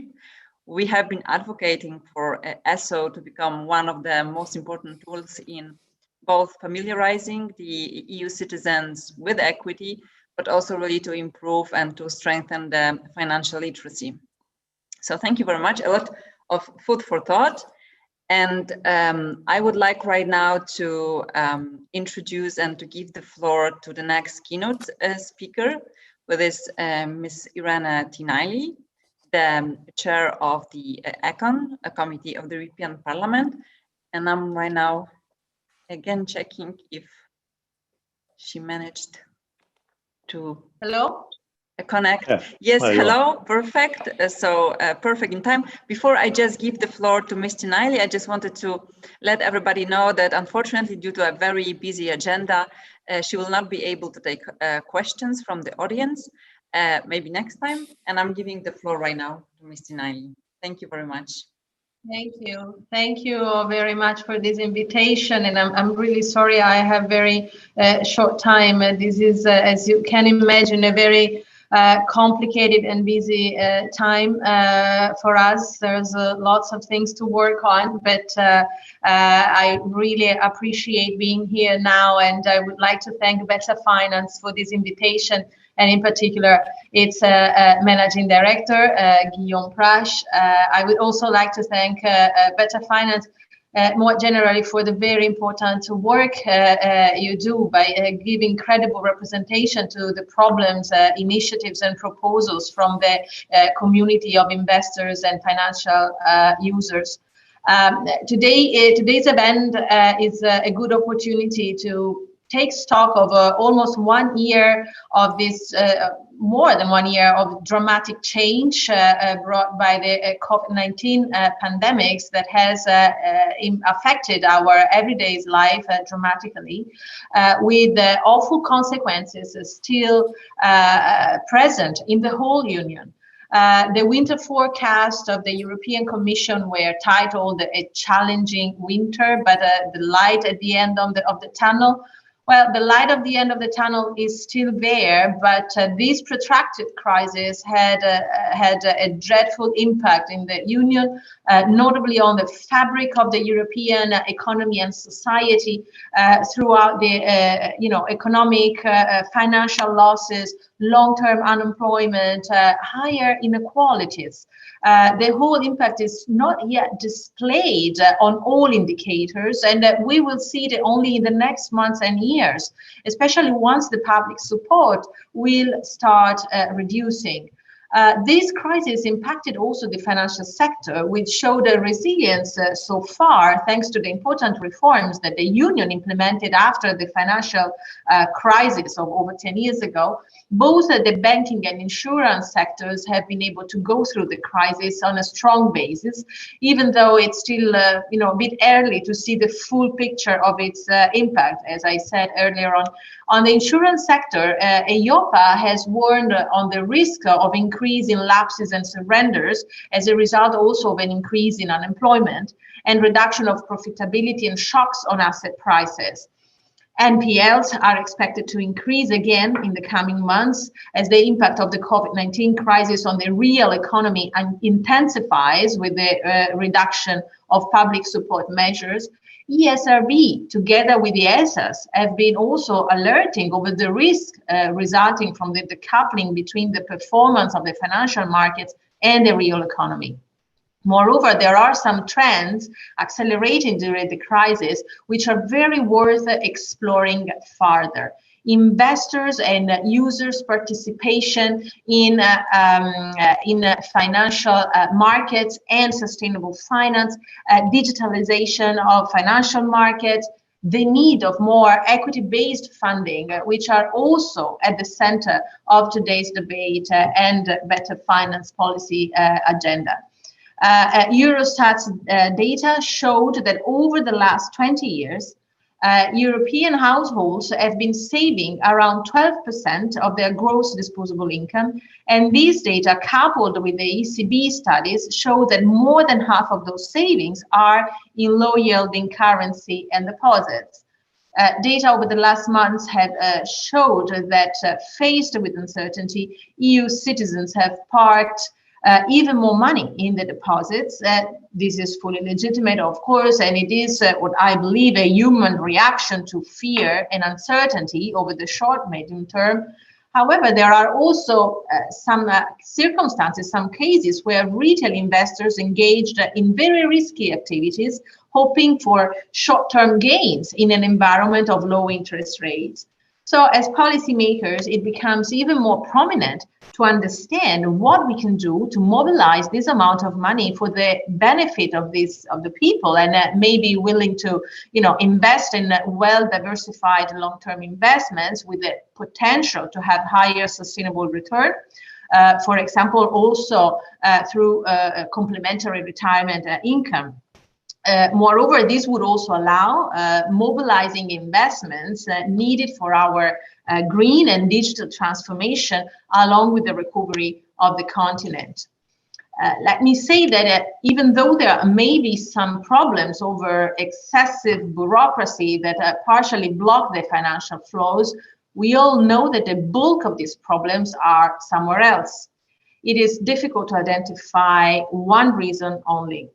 Households often refrain from investments because they do not trust or understand financial markets. Many times there is not even really engagement towards financial issues. Different reports also point out about doubts by households over the effectiveness of the legal protection provided to them. That is where we need to intervene by ensuring that these people have the right and meaningful information in the right content when needed, which of course should reflect the different level of expertise and knowledge of the clients. In particular, they should be able to rely on information over fees and costs in a very clear way, as they may represent a reason of mistrust. And we should address potential problems of conflicts of interest, which are still worrisome for many retail investors.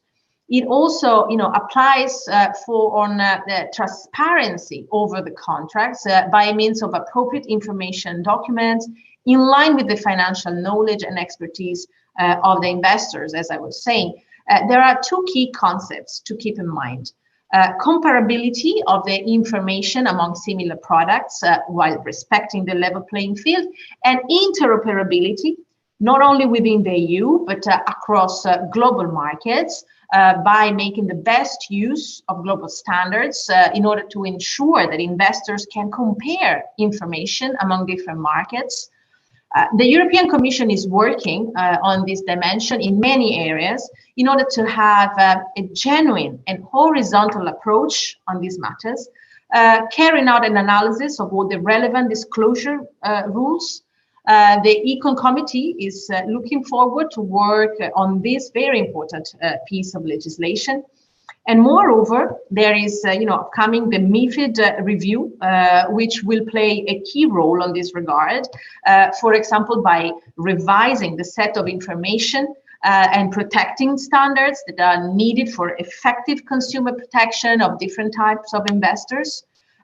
This will also be an opportunity to overcome inconsistencies and fragmented access to financial markets, which we have been observing. However, we need to intervene not only on consumer protection rule and not only at the level of information, but action should be also undertaken at the level of supervision. This becomes even more important on a cross-border basis. This happens in all sectors of financial markets, but it's prominent in the insurance one, with levels of prudence which diverge among member states. Solvency II framework has already partially improved in the last ESA's review, should be equipped with new rules to give policyholders a fair and equivalent protection across the European Union. In particular, I believe that we should enhance the European framework, first of all, to foster supervisory convergence, to improve discipline on market players, and then to improve information sharing and collaboration between home and host authorities, in line with the Parliament's demands in the last ESA's review. So we reiterate this request over and over. This clearly applies for Solvency II in light of the upcoming revision, but similar actions should be envisaged for all the three ESAs, I think. Another key element of the transformation of our society towards the Europe post-pandemic regards sustainable investments.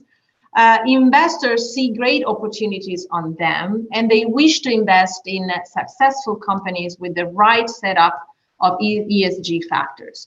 EU institutions are playing the right role in promoting meaningful transparency in order to channel investments towards this kind of, of investments of assets. However, since we are at the beginning of a very long path, we need to mobilize more and more private funds towards the green challenge. The EU institutions' credibility is at stake here. We need to provide the right set of information which are really informative on the investments, not only for the sake of providing data and information. That's why we're looking forward for completing the path started with the taxonomy by amending the non-financial reporting directive in order to ensure that the right set of information is really channeled to the investors. And another crucial initiative regards the green bond standards, and the Parliament is absolutely looking forward to working on it. Last point on sustainable investments. This is even more prominent as the European Union will represent the largest and the most ambitious public issuer of green bonds on the international markets, thanks to the Next Generation EU. The massive issuance of green bond targeted by the Union in the framework of the historical issuance of the first European bonds under the framework of Next Generation EU represents an impressive leap forward towards a more integrated and sustainable union. This will follow the already important issuance under SURE, which has generated its funding through social bond issuance, and this had already transformed the EU capital market profile. So let me take this opportunity to stress the importance of the Next Generation EU issuance, also to deepen the European capital markets integration, strengthening the role of the ECB on the international markets and the euro as well. So just to conclude, I want to say that these are just some examples of how much Europe and the world changed over this year, and we cannot make the mistake to stick to the policy agenda before COVID-19 crisis, including on the financial markets. There are several initiatives that have been announced by the European Commission that go in the right direction, including on equity. But I think more ambition is needed above all on a more effective and genuine level of harmonization. Taxation, unfortunately, in the sole hands of the Council, should play a key role, I think, in this in order to ensure the real success of these measures. So I just want to conclude this intervention by thanking again Better Finance for the opportunity to address this audience. And I really wish you a fruitful debate. Thank you very much. Thank you very much, Ms. Tinali. I think we have a technical problem. I don't know if my video is going to work this time. Thank you very much for mentioning also the quite important issues and challenges that should be tackled in the MiFID review, which actually brings us smoothly to the topic of the second panel of today's conference. But before I give the floor to Mr. Carolano, I would like to once again thank Ms. Tinali and right now invite everybody for a very short coffee break, which I think everybody deserved. And we will resume once again at 4:05, so in not even 15 minutes. So I invite everybody back for the second panel at 4:05. Thank you.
Good afternoon, everybody. After a very short break, I'm happy to see that we have still all attendees with us.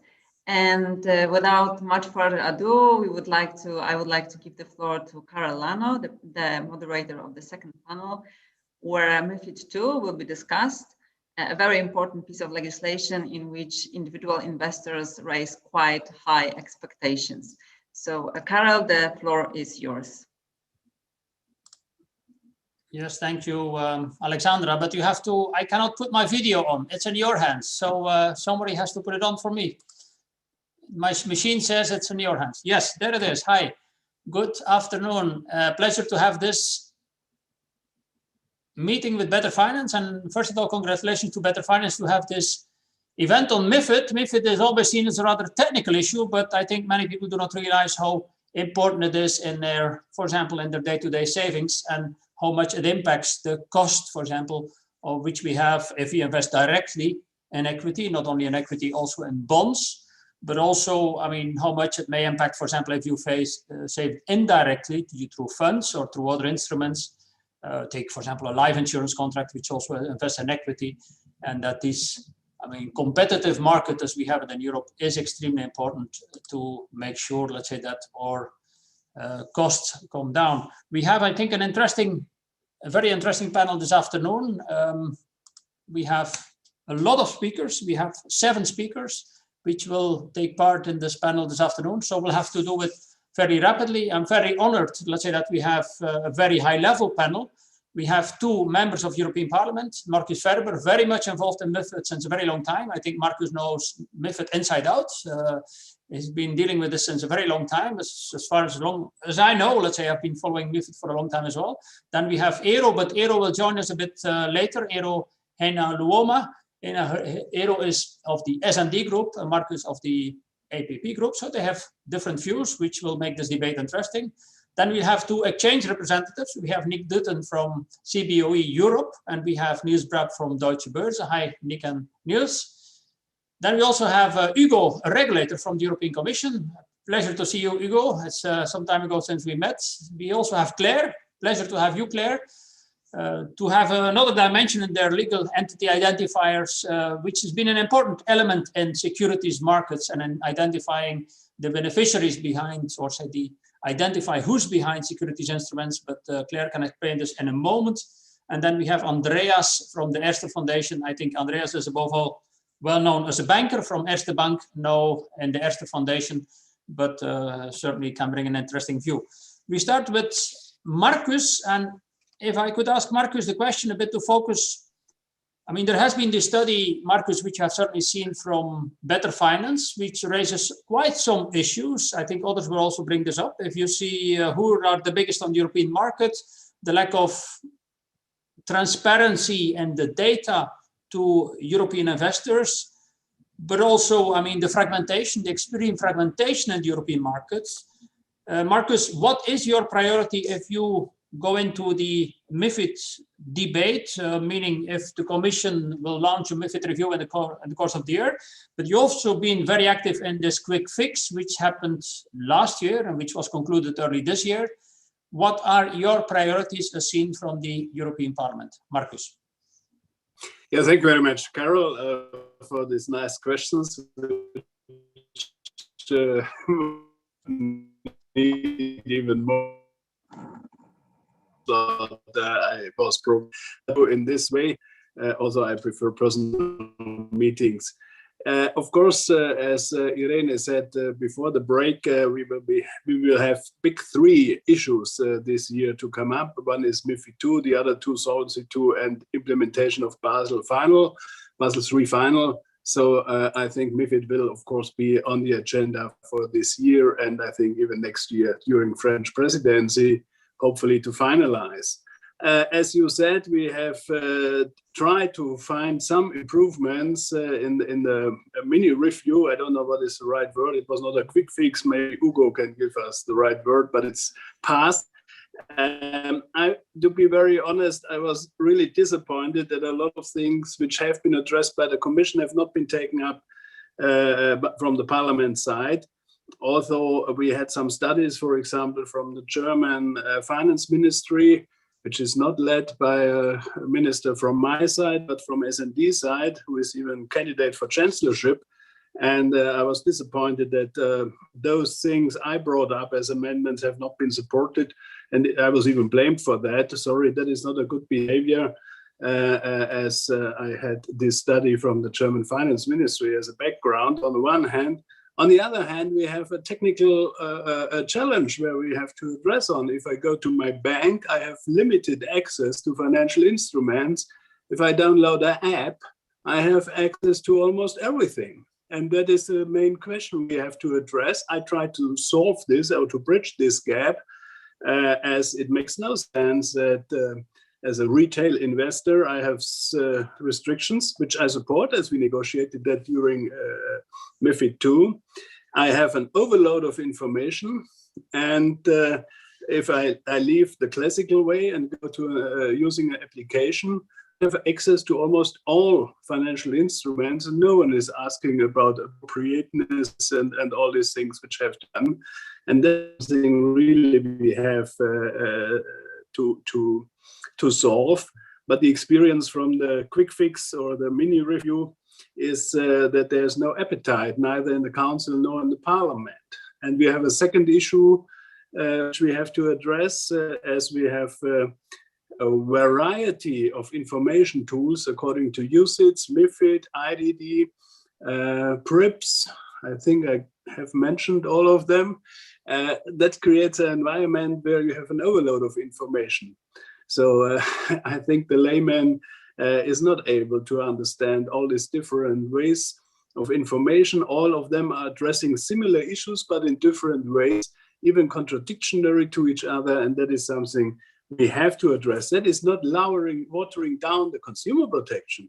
That is consolidation, that a consumer really has the information available to what is needed. Then, of course, we have to address other issues in the MiFID review, in the large one which is coming up. I think Ugo will say some issues on that. And number one is, of course, transparency. Yeah. It was our aim, even in the MiFID II, Carol, when you started to follow it as well. And it was really what I wanted to achieve is that we bring light to almost all ways of trading.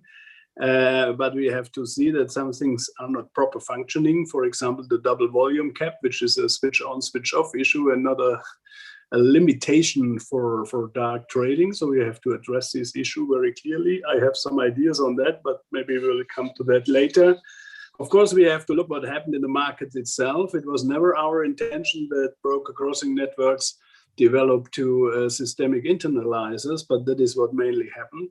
And the one and only reason, of course, is a lack of transparency and possibilities of discretion. So we have to address this issue as well. And thirdly, and that is the white elephant in the room, how to provide this information. And that is, of course, the main question of a tool and instrument where at the end, everyone has the information available which is necessary. So therefore, you want to stop me? That's what I understand. No, I wanted to ask you an additional question. Do we need an industrial policy then for the markets? Meaning the Commission is now speaking about industrial policy everywhere. We have far too many venues, as we know. Also, I mean, you have far too much information. We need to have a much more targeted policy from a retail perspective, for equity and for bond markets. It's a nice question, because I think that's one of the main differences between US markets and European markets. We should use the richness of Europe, and competition is always better than to have one large tool who delivers all services for almost everyone. And therefore, there is another issue, strengthening capital markets union, to bring all these venues together, to bring capital liquidity together, to have a reply on what is happening in the United Kingdom, what is happening in the United States, or even in Far East. We will not have at the end the one who delivers everything. I will not mention a city.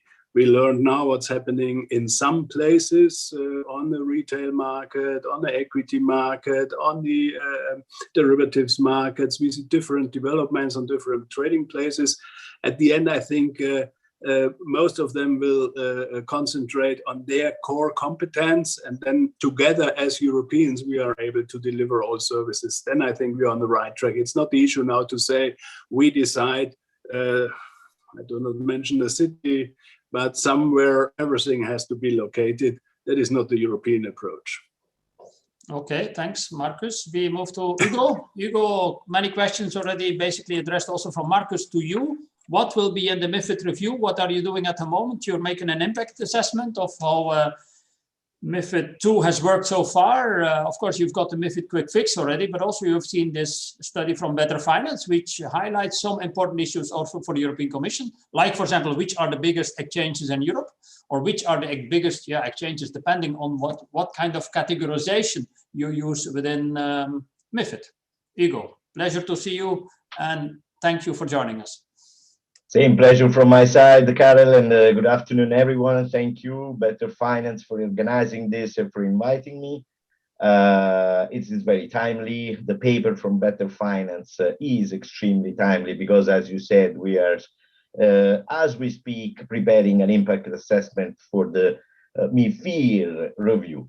Let me explain in 2 words what is exactly the plan. It has been announced already in general terms by Commissioner McGuinness this afternoon. Everything is based on the Capital Markets Union project, which is fundamental, as Marcus said.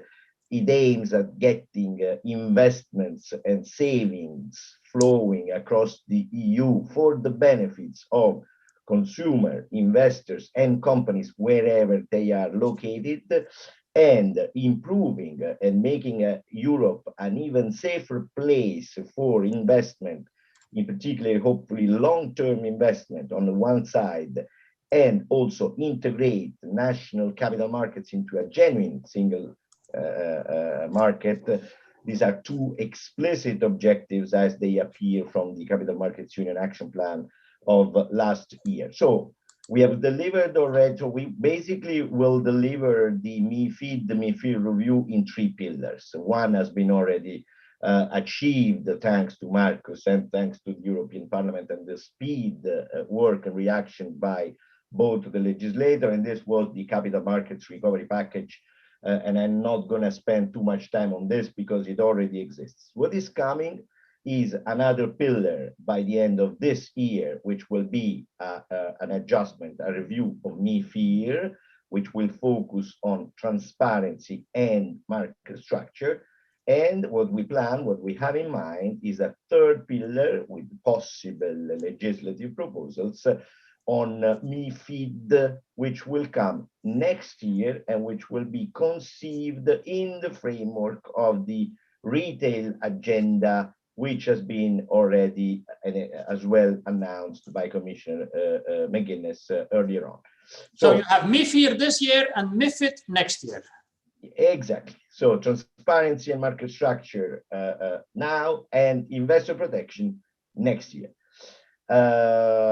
Precisely, let me first reply on this point. Precisely for the reasons which have been mentioned by Marcus, we need absolutely let's say an adjustment of MiFID and therefore of the investor protection rules, which is a part of a holistic approach. We have to look at all these issues, which do not only concern MiFID, but also UCITS, but also AFMD, but also PRIPS, solvency. So everything needs for once to be looked at in an holistic manner in order basically to create and ensure consistency and harmonize what has not been possible to harmonize up until now. When it comes to MiFIR, so what we are going to propose at the end of this year, and on which we are already working on the impact assessment, well, it has been said already by Marcus and others. There has been an increase of competition, 400 venues, execution venues, all types, trading venues, regulated markets, MTFs, OTFs, and systematic internalizer. More than 400 exist now. we estimate that 300 have been created after MiFID II. So certainly the objective of boosting competition in the market has been achieved. But it is also extremely true that this competition does not go without a price, and this competition creates fragmentation. This fragmentation is mainly a lack of a clear consolidated picture of where the liquidity lies, where the liquidity is available, and therefore where the best prices are to be found. And therefore this has an impact mainly on small investors like retail brokers, asset managers, of course, the ones who have more difficulties to get different separated pictures. So our primary focus will be to create a true consolidated picture of the liquidity available, and we believe that the instrument to do so will be the consolidated tape, which I know not everyone agrees with, but certainly will be probably the main instrument and the main novelty of this review. I know that the tape is part of the MiFIR, correct? This is MiFIR. This is going exactly. So that's this year and next year the thing. But can I ask you an additional question? I mean, yeah. Marcus referred to the complexity of all these rules. Will we not have even bigger complexity once the review is done, or once both reviews are done, which will make it even more difficult for a retail investor to understand what we're up to? That's exactly what we want to avoid. That is exactly why the investor protection part of the review will be delivered within the retail strategy agenda.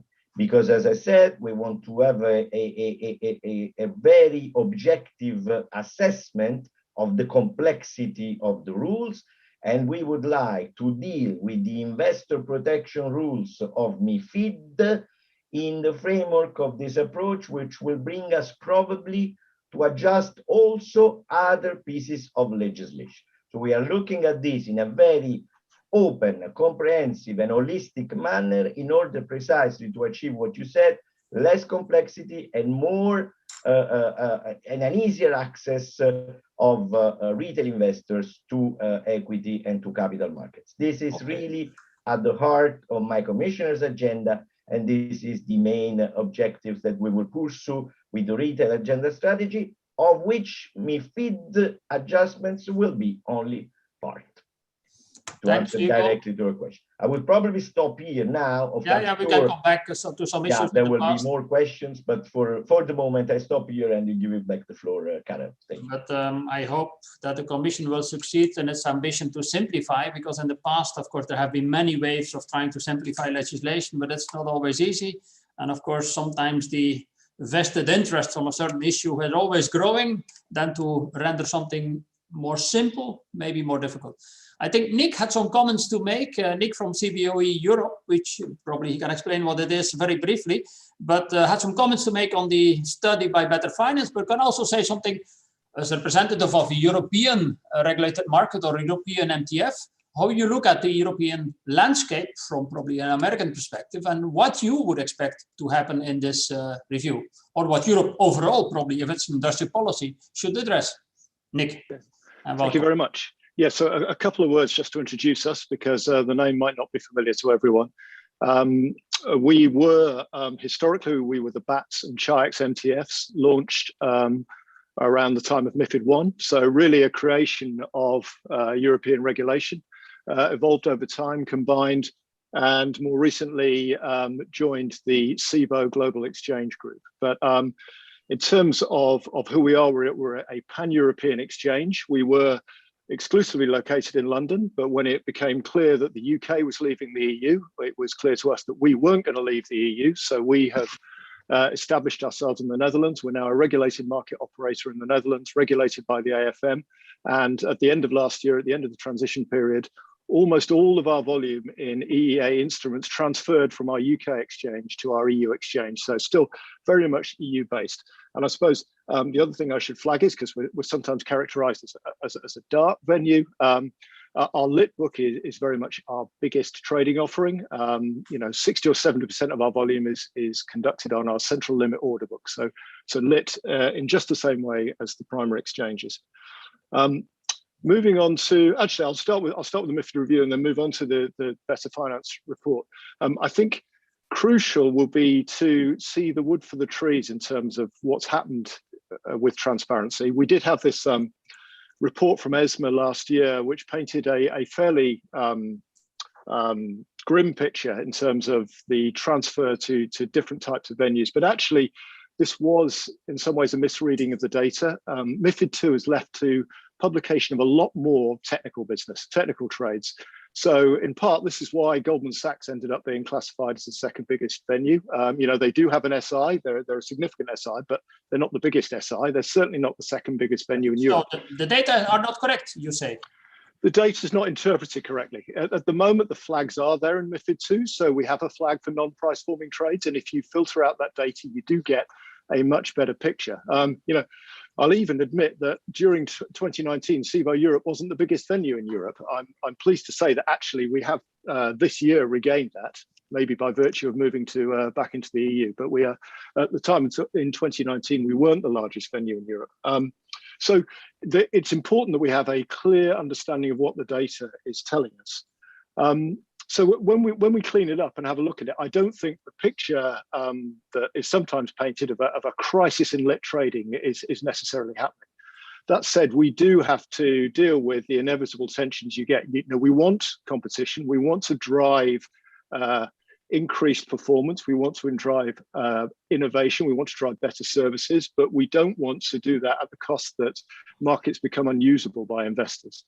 So to that end, I do agree with Ugo's suggestion. I think a consolidated take is a great way of addressing that and pulling it together. And if we turn now to the Better Finance reports, when we read it, obviously we're featured quite prominently in it. At first we were appalled and we thought, well, what's happened here? We've done something wrong. We clearly think we're good guys, and Better Finance clearly don't think we're good guys. So we dug into the report and we sat down and met Better Finance. And I think partly it is a failure on our part to have properly introduced ourselves. But actually, if you look at it, I think this is an example where the regulation as interpreted by ESMA and the guidance around this free data offering hasn't actually delivered what end investors wanted. So we sat down with our regulator at the time when this guidance came out, the FCA, and they said, no, you need to have all this downloadable data. And we said, well, should we make it ISIN searchable? No, they said, no, that's not good enough. It needs to be these big downloadable spreadsheets of data so investors can perform their quantitative analysis at home. So that's what we built, because that's what the guidance is. And then actually Better Finance come and look at it and says, well, that's not what we want. We want to be able to look up individual stocks. So lesson there for us is that actually next time we'll listen to end investors. Of course, we'll listen to ESMA as well, because they're our regulator. But we'll make a better effort to listen to end investors. But Nick, that means, let's say, it's basically an Excel file which you've looked at, where you can do different sorts. Depending on whatever you do, you come out differently. But my question is, if for a retail investor, Goldman Sachs comes out as being the second biggest, what does it mean for a retail investor? Meaning that all these trades go through a big bank? Yeah, well, that's the other point. I think we have this market structure. And I think last year we went through exceptional market times, and this European ecosystem delivered. It performed. We had exceptional volatility, exceptional market events, and European markets coped. So we do have the infrastructure there. My concern is that this isn't always available to retail. I feel that retail, more so than the institutional end of the market, is still fragmented on national lines. So you still have investors that when they go to their broker, they are trapped into national structures. This isn't even always the national exchange. So it may be that you have local structures where these are all internalized, or they all go to a certain type of bank matching mechanism. And that's why your costs are much higher than, for example, in the United States, if we invest in a fund. So if we instead look at placing that onus on intermediaries to get that access, because access itself isn't that expensive, actual technical connectivity. I'm not saying just connect to us, but we do allow you to connect to trade in 6,000 European instruments. So actually looking at pan-European providers as a way of opening that. And then for CMU, if we're going to deliver on CMU, we have to get beyond those national silos where local investors only look at their local market. So I already see that Hugo will have a very difficult job. If he wants to do a good impact assessment, there will be lots of criticism. And I saw Niels already nodding. I mean, so Niels certainly doesn't agree. So I turn to Niels Brack from one of the biggest European platforms or biggest European exchanges. Niels, what do you think about the study from Better Finance? But also what do you think about, I mean, what Nick already addressed in the sense, but also what Marcus and Hugo already said in the sense, what have we achieved over the last years with MiFID, and what do you think should be done in this review? Yeah, thank you very much, Karel, and also warm welcome from my end. A big thank you to Better Finance for organizing this event, key to really keep on discussing these critical issues in these very challenging times.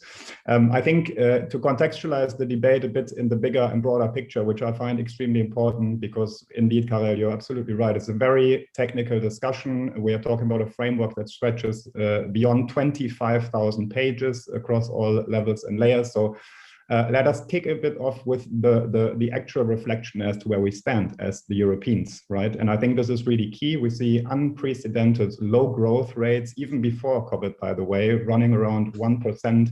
We've seen now in Corona that we've taken a much bigger GDP hit compared to the US or some other leading jurisdictions.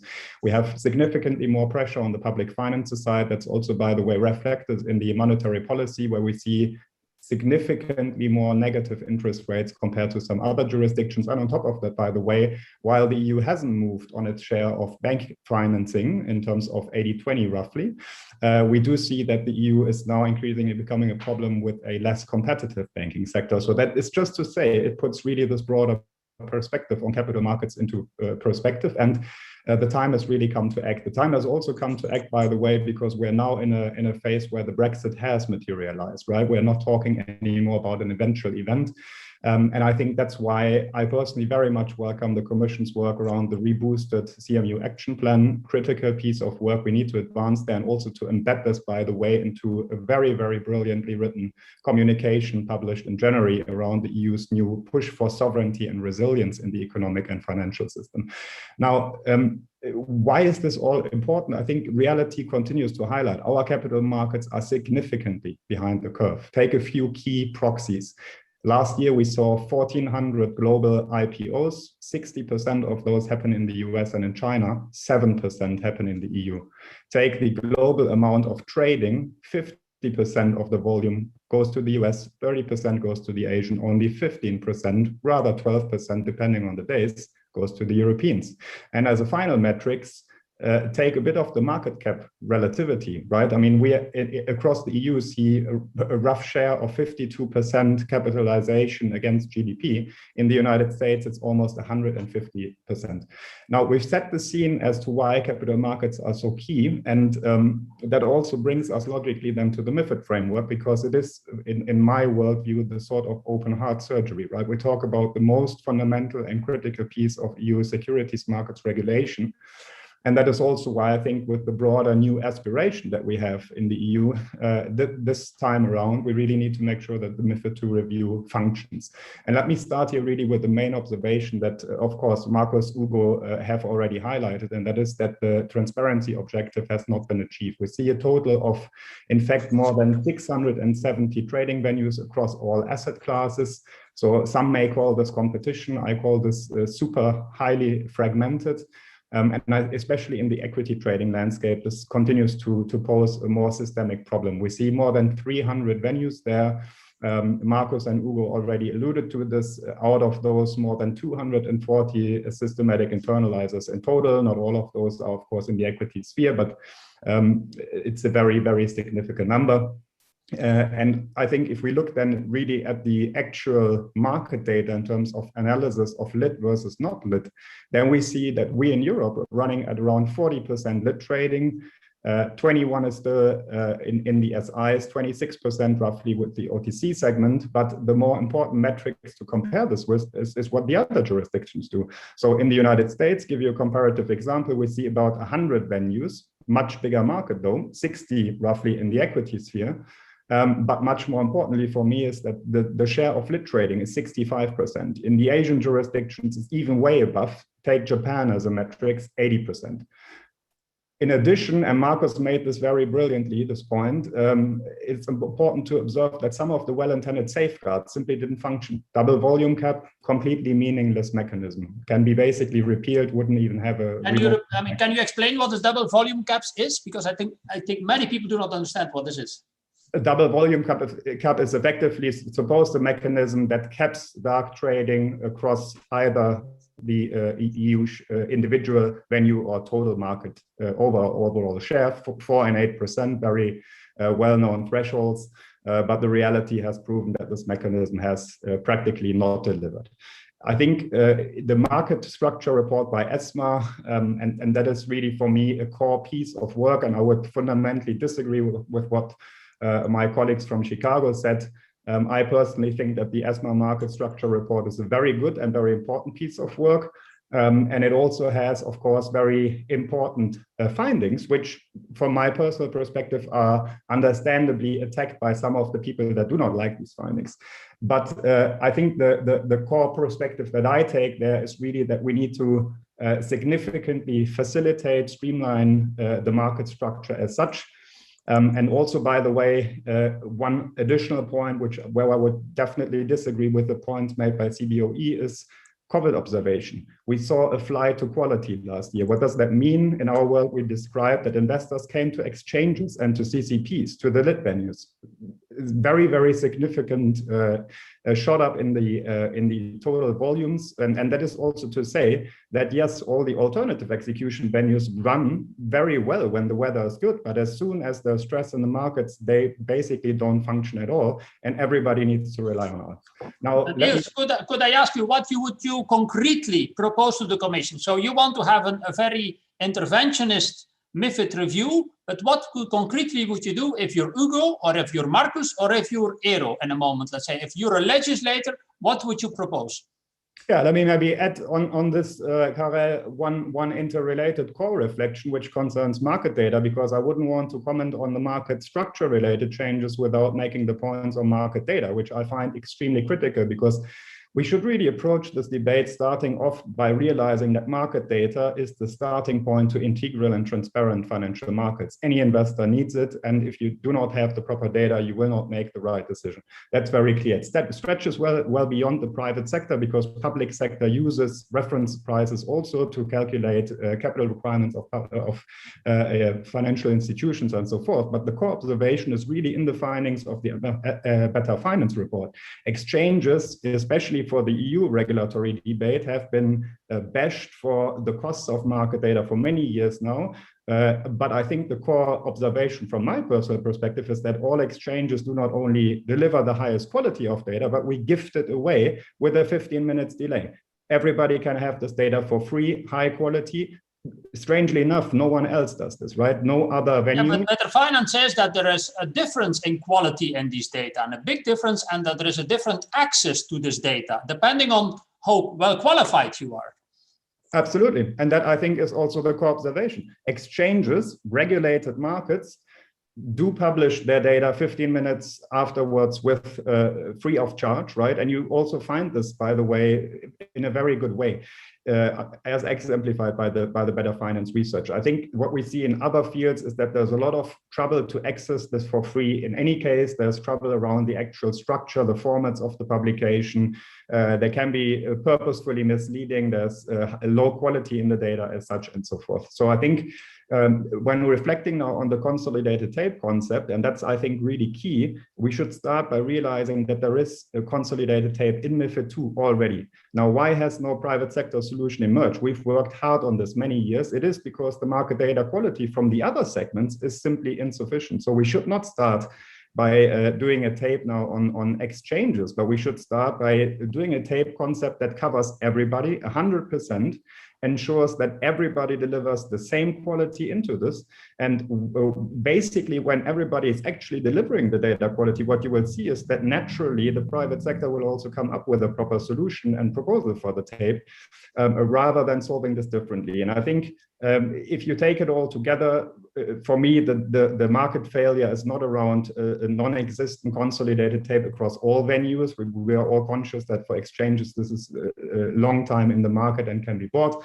But I think the main failure from my perspective is that the market data quality for everybody else, but the exchanges doesn't function. So I would probably ask an additional question, Niels, to this, because we speak always about equity markets, and also that's a focus about Better Finance report. But what about bond markets data? I think MiFID II has given us less bond markets information data. Of course, I know Deutsche Börse is mostly into equity, but you certainly know that as well. And basically, a retail investor should be more advised to invest in bonds rather than in equity, because bonds are stabler.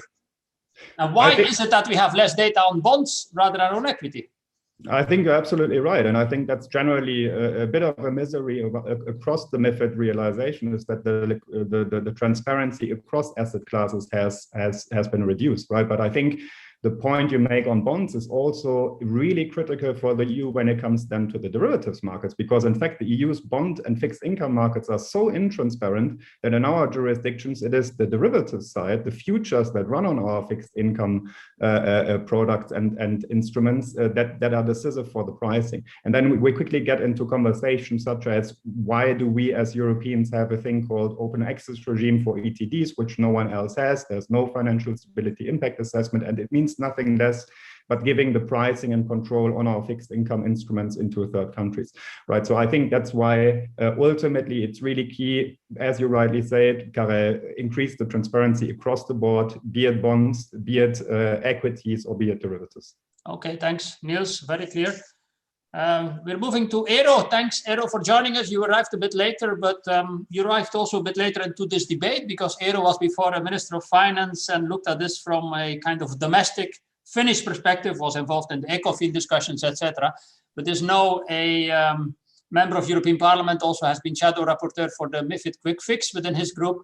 So Eero, how do you look at this? Just place yourself back 1 year when you arrived in the European Parliament, or a bit more, and you were confronted with MiFID. I think you were all of a sudden rather frightened by all this complexity. We're speaking about complexity and reducing complexity. But how do you look at this? I mean, apart from your electorate, if you look at it from a retail investor perspective, Eero. Thank you, and may I first thank you for the possibility to speak to you and meet to you. And this is really an important event, and important also for our committee work. I'm a little bit late, and the reason is that I had another important event on MiCA, and which is also my responsibility. So this is the world nowadays, that you try to do important things during the same day. And may I thank also the Better Finance for organizing this conference. And from my personal point of view, I have to say that this is a very promising world, because it seems so that so much new things happens, and so much need for reforms on this area. I was Minister of Finance in Finland 15 years ago, and then of course the Capital Market Union was also a team for the discussions, but it was quite big distance from that discussion to this discussion. Personally, I'm totally convinced that we have to make great progress on this area, and it's needed for the whole European economy, and to create really functioning markets in Capital Market Union is something which is worth of aiming and worth of doing. And when the world is really complex, it means that we must be in the legislation and regulation. We have to have the need both for the big aims as creating the markets, and then making sure that we have stable markets, and we can also do the investor protection side of it. I'm a little bit worried concerning the investor side, because the recent figures have shown that there is a big difference between the retail investors and then those who are really more professional, on the more professional side of investments. And it seems so that the ordinary people have to pay really too much for their investments, and there isn't clarity enough for them and safeguard enough for them. And this is one of the things which I think ought to be answered in the reforms which we are eagerly waiting now. So doing the business in such a way that it's open, it's cost effective, and the legislation ought to support those companies and those people who are interested in doing the business in such a way that it's really profitable also for the ordinary people to invest in this area. This will be one of the big themes for me and also for my group. Eero, but you would advocate a form of an industrial policy for the markets then as well, because if I hear you speaking, you say there's too much cost, meaning there's too much fragmentation. Fragmentation is a cost. We don't have enough scale. I mean, and also Neil said, let's say that the markets as compared to the US are much smaller. So we need to have a rather interventionist approach. In a way, that's true. And the big question here is that we know that there are so big interests behind the regulation, and there are big profits also, and somebody is also taking profit from the loopholes of the system as it is now. So I hope that we could be at the same time very ambitious and then enough practical that we could create a system which is not so complex and understandable for ordinary people, so that we could get the money from the bank accounts to the European companies in the future. And you had a role in the MiFID quick fix as a shadow rapporteur. Could you briefly tell us, because also the S&D group took quite a position on this, could you say what was your experience and what do you think went wrong in that case? Because there was a strong majority, or a strong minority against the amendments. Yeah, that in fact, I'm not so very eager to remember the quick fix procedure, because it was not the best experiences for me during my political life. But I understand that one of the reasons that we were in such a hurry situation that we didn't have enough time to try to find a consensus and a bigger majority behind the proposals. And then, of course, I was a little bit disappointed, and that was the main reason that this investment protection side didn't really have a clear role in this process. And then concerning the cost effectiveness, that's the second big theme for criticism for me. So, but still, I think that from the political point of view, I suppose it's best among ourselves as MEPs to look forward and try to make the next exercise a little bit better, and try to find our joint common ground for the legislative work. Pretty sure that this bigger support for the reforms is needed when we are looking at the next MiFID review. So you're not in favor of forms of quick fixes. You prefer a good assessment, that you have the time to go through something rather than to do it too quick, which the Commission often does in other domains as well. Meaning there's an urgency. Take, for example, the healthcare situation at the moment. They push things to Parliament and you cannot do the work properly. In fact, that's, to my eyes, that was the problem concerning the quick fix, that we didn't have all the evaluations at our disposal, and then we had to make decisions in such a hurry that the normal negotiations between the groups was not a possibility for us. Because also it was a complex issue. If you have to discuss unbundling, you first have to start to explain unbundling, what it all is about, etc., and then you can come to proper debate. Certainly for MEPs, not so easy. We turn to Claire. Claire, thanks for being there and thanks for waiting. We've had some issues about data standardization, which you heard. Of course, within lay, you certainly have lots of experience with data standardization. How do you look at this from your perspective? Lay is the legal entity identifiers, which was asked started during or after the financial crisis to better identify who's behind certain products? Claire? Indeed, and thank you very much, Carol, for the question. It's a pleasure to be here today with the other distinguished participants of the panel. I'd like to briefly introduce my organization. It may not be familiar to all the participants.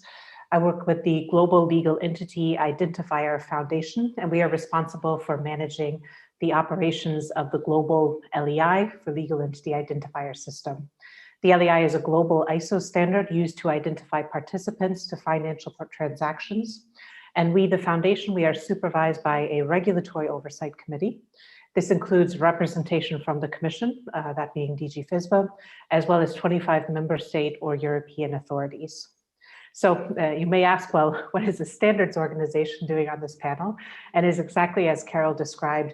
You will find that the LEI is at the heart of the transparency initiatives within MiFID. LEI is an open standard for identification, so all of the identifier as well as its associated reference data is open, public, and freely accessible data. And this plays a very important role within the MiFID-MiFIR infrastructure. You may recall the statement that came out in, I think it was roughly 2017, 2018, the no LEI, no trade rule. And so that was applied to demonstrate the requirement that investment firms obtain an LEI on behalf of clients that are engaging in European markets. And that requirement did bring transparency at 3 levels. First, to the regulators to be able to better monitor market integrity, participants, and stability. And this, of course, it benefits investors as the overall stability of the system. And I provide you a small anecdote to demonstrate this. With the MiFID II rules that took effect on the 3rd of January 2018, we saw the global LEI system that in that first quarter of 2018, for the first time, we have Panama ranking in the top 5 country growth for LEI issuance. So that is a demonstration of how the transparency requirements within the EU markets provided the ability to enable a strong understanding of what foreign entities are involved in the EU markets and what activities they're carrying out. The second layer of transparency is in the financial intermediaries and who is facilitating those trades. And the last is the transparency to investors. So we see the application of the LEI extending to many financial market regulations beyond MiFID II, some of which include, for example, the Prospectus Directive, the European single electronic format, and all of that provides the ability to bring information together and enable investors to paint a picture of who are they investing in. Maybe just a few comments on looking forward, and especially with this MiFID-MiFIR review. We strongly believe at Glyph at the Foundation that the EU commitment to global standards, of which the LEI is just one, must remain a fundamental cornerstone for its ambitions to become a major global capital markets. I will suggest just a few principles that were gained from the experience of the LEI as a global standard that could be also considered in this review. The first is that it is important to use global standards and not regional or national standards. And this enables information to be interoperable, and it can be compared across markets within the EU, but also combined with external sources and external market sources. And authorities, of course, have a role to play to guide the industry on the use of such standards. Second, and this is on the specific data attributes that have to be collected, but also to be published in a meaningful way. As highlighted in the Better Finance report that was mentioned earlier, the ability to access information is, of course, just as important as what information is one accessing. Next, the consistency across the frameworks. So in that MiFID-MiFIR review, also looking and ensuring that there are consistent standards so that information is collected and can be combined and used by investors in a meaningful way. And lastly, to think about digitization and the future state of markets. So planning not just to meet immediate needs, but also what is the needs of investors and market participants in years to come. So I think in the MiFID-MiFIR review, there is a great opportunity to enhance transparency and complement similar initiatives such as the European Single Access Point. And we support certainly the EU authorities in their commitment to the use of global standards. I take a stop there, Carol, and turn back to you. Yeah, but I have another question for you, Claire. Certainly, if I follow what Nick and Niels were saying, there is some disagreement about which data you use to look. So you saw it in the Better Finance study to basically make rankings. And how do you look at this from your perspective? Is this just because there is still insufficient standardization, or is it simply because you look at other parameters? And then certainly related to that, is ESMA using your data?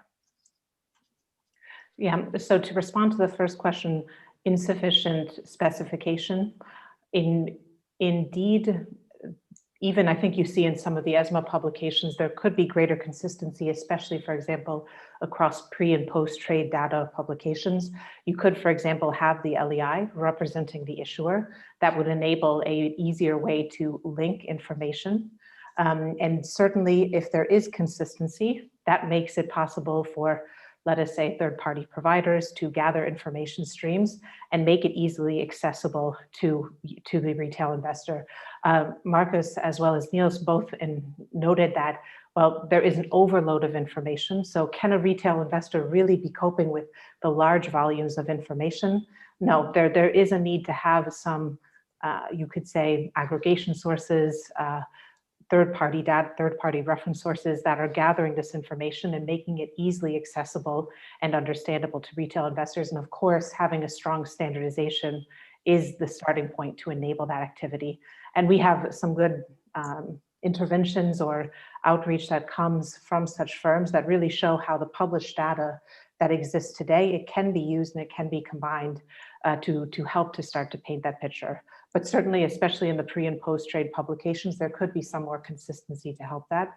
And then regarding how ESMA is using the information today, we know, for example, with the LEI, they are using that reporting to know which national competent authority is responsible for a particular transaction and the oversight.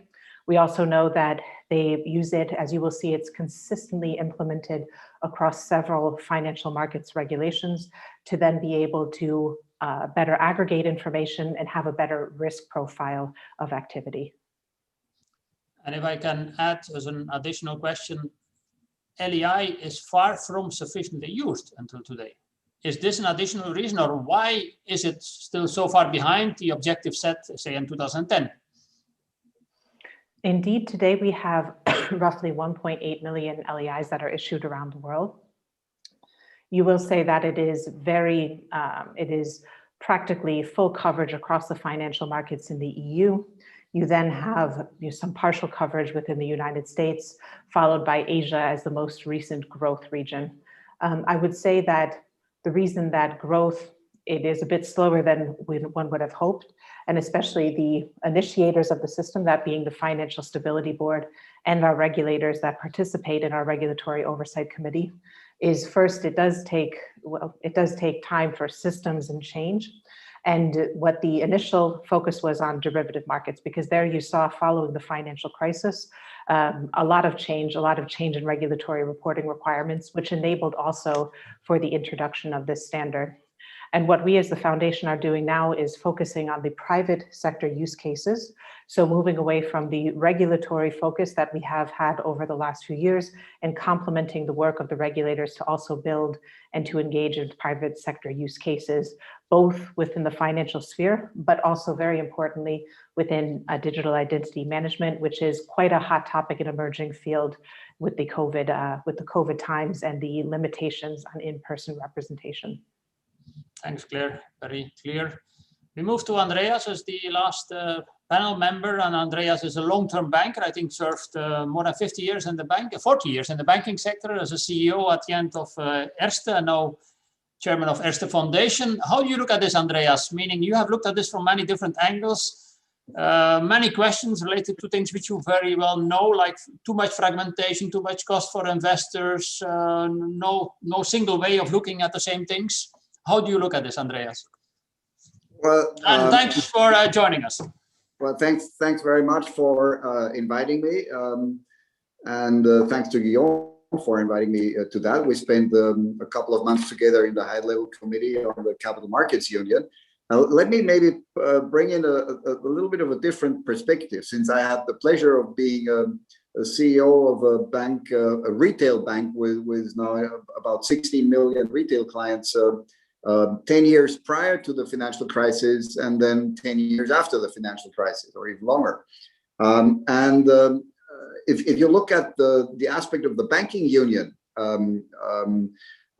there was no union at all prior to the financial crisis, and now we are on a way to it with a substantially better regulated financial services system in Europe. Banks are much better regulated than they were in 2007 or 2008, and we have a couple of things accomplished on the banking union, but we do not have it yet. Now, if I compare that to the Capital Markets Union, so I've been the CEO now for almost 25 years of a bank without a Capital Markets Union, and there was no change between prior to the financial crisis and after the financial crisis. And we have titled this conference that Post-Brexit Capital Markets Union, how to make it work for the people. I would say the first and most important issue on how to make it work for the people is not to fine-tune regulation, but to establish it. We don't have it, and by changing MiFID, we will not create a capital markets union. Now, I'm not speaking against creating a system that will increase transparency and investor protection, which MiFID actually is for. But I think that we are continue to miss the point that we're talking about the Capital Markets Union from a purely European perspective.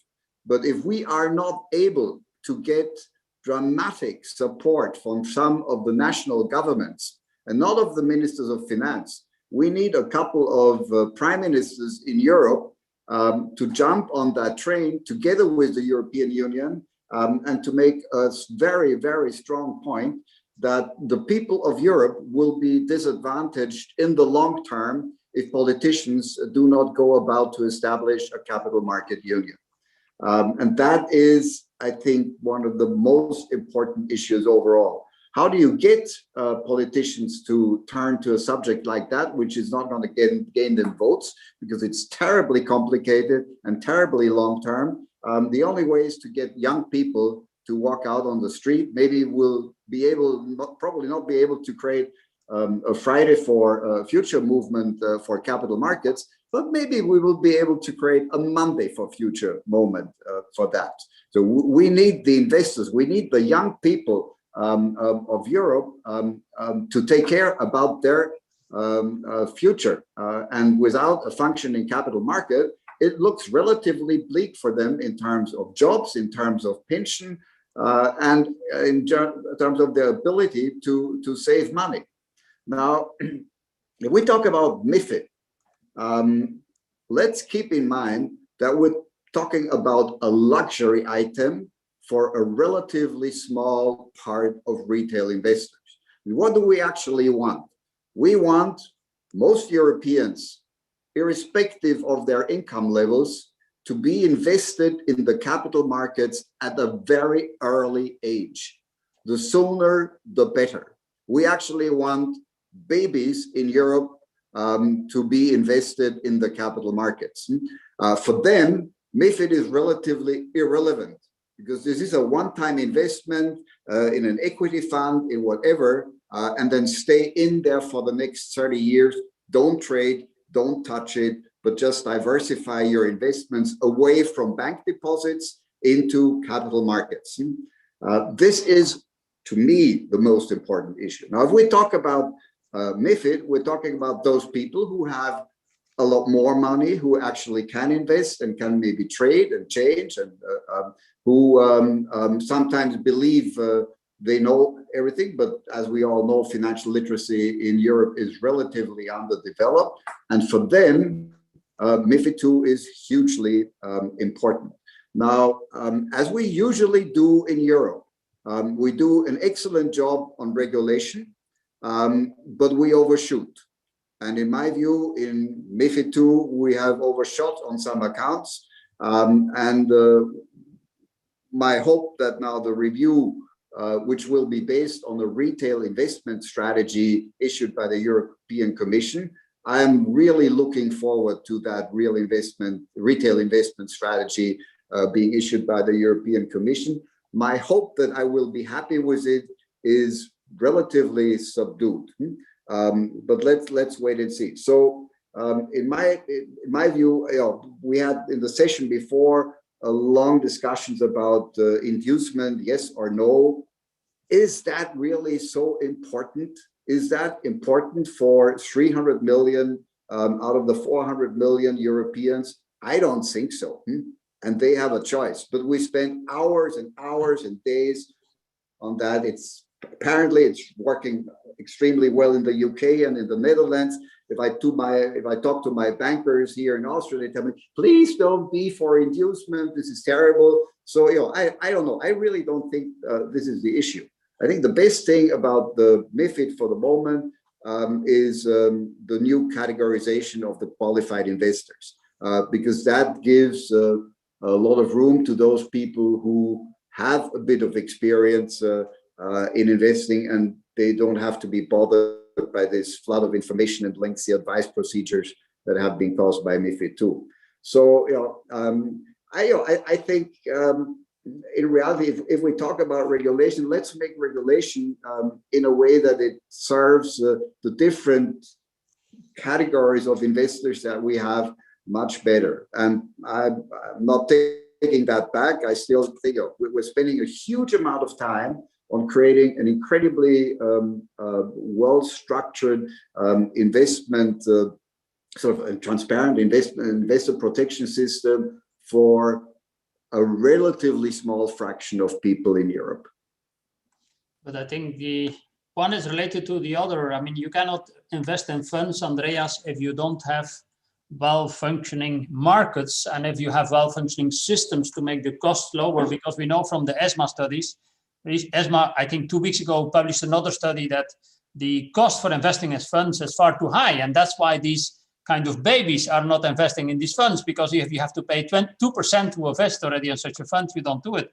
But if I can ask you a question, let's say, because you were part of the CMU high-level group, would you then, you think creating a single supervisor is an issue which we should address? I don't think you have really addressed this in the high-level group.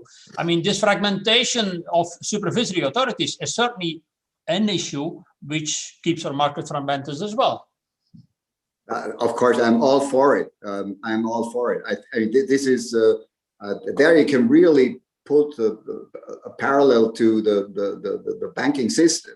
I'm all for a single supervisory system for Europe, but under the condition that we, by doing that, abolish local supervisory systems. If we do that the same way we have done it for financial institutions, you have now, for a limited number of financial institutions, only the large ones, one supervisor, but you still have national supervisors around who are engaging it. Now, if we, and then you get into the gold plating issue, like there is no tomorrow. So I'm not create another level, let's do it. But then give up all local regulations. That has to happen.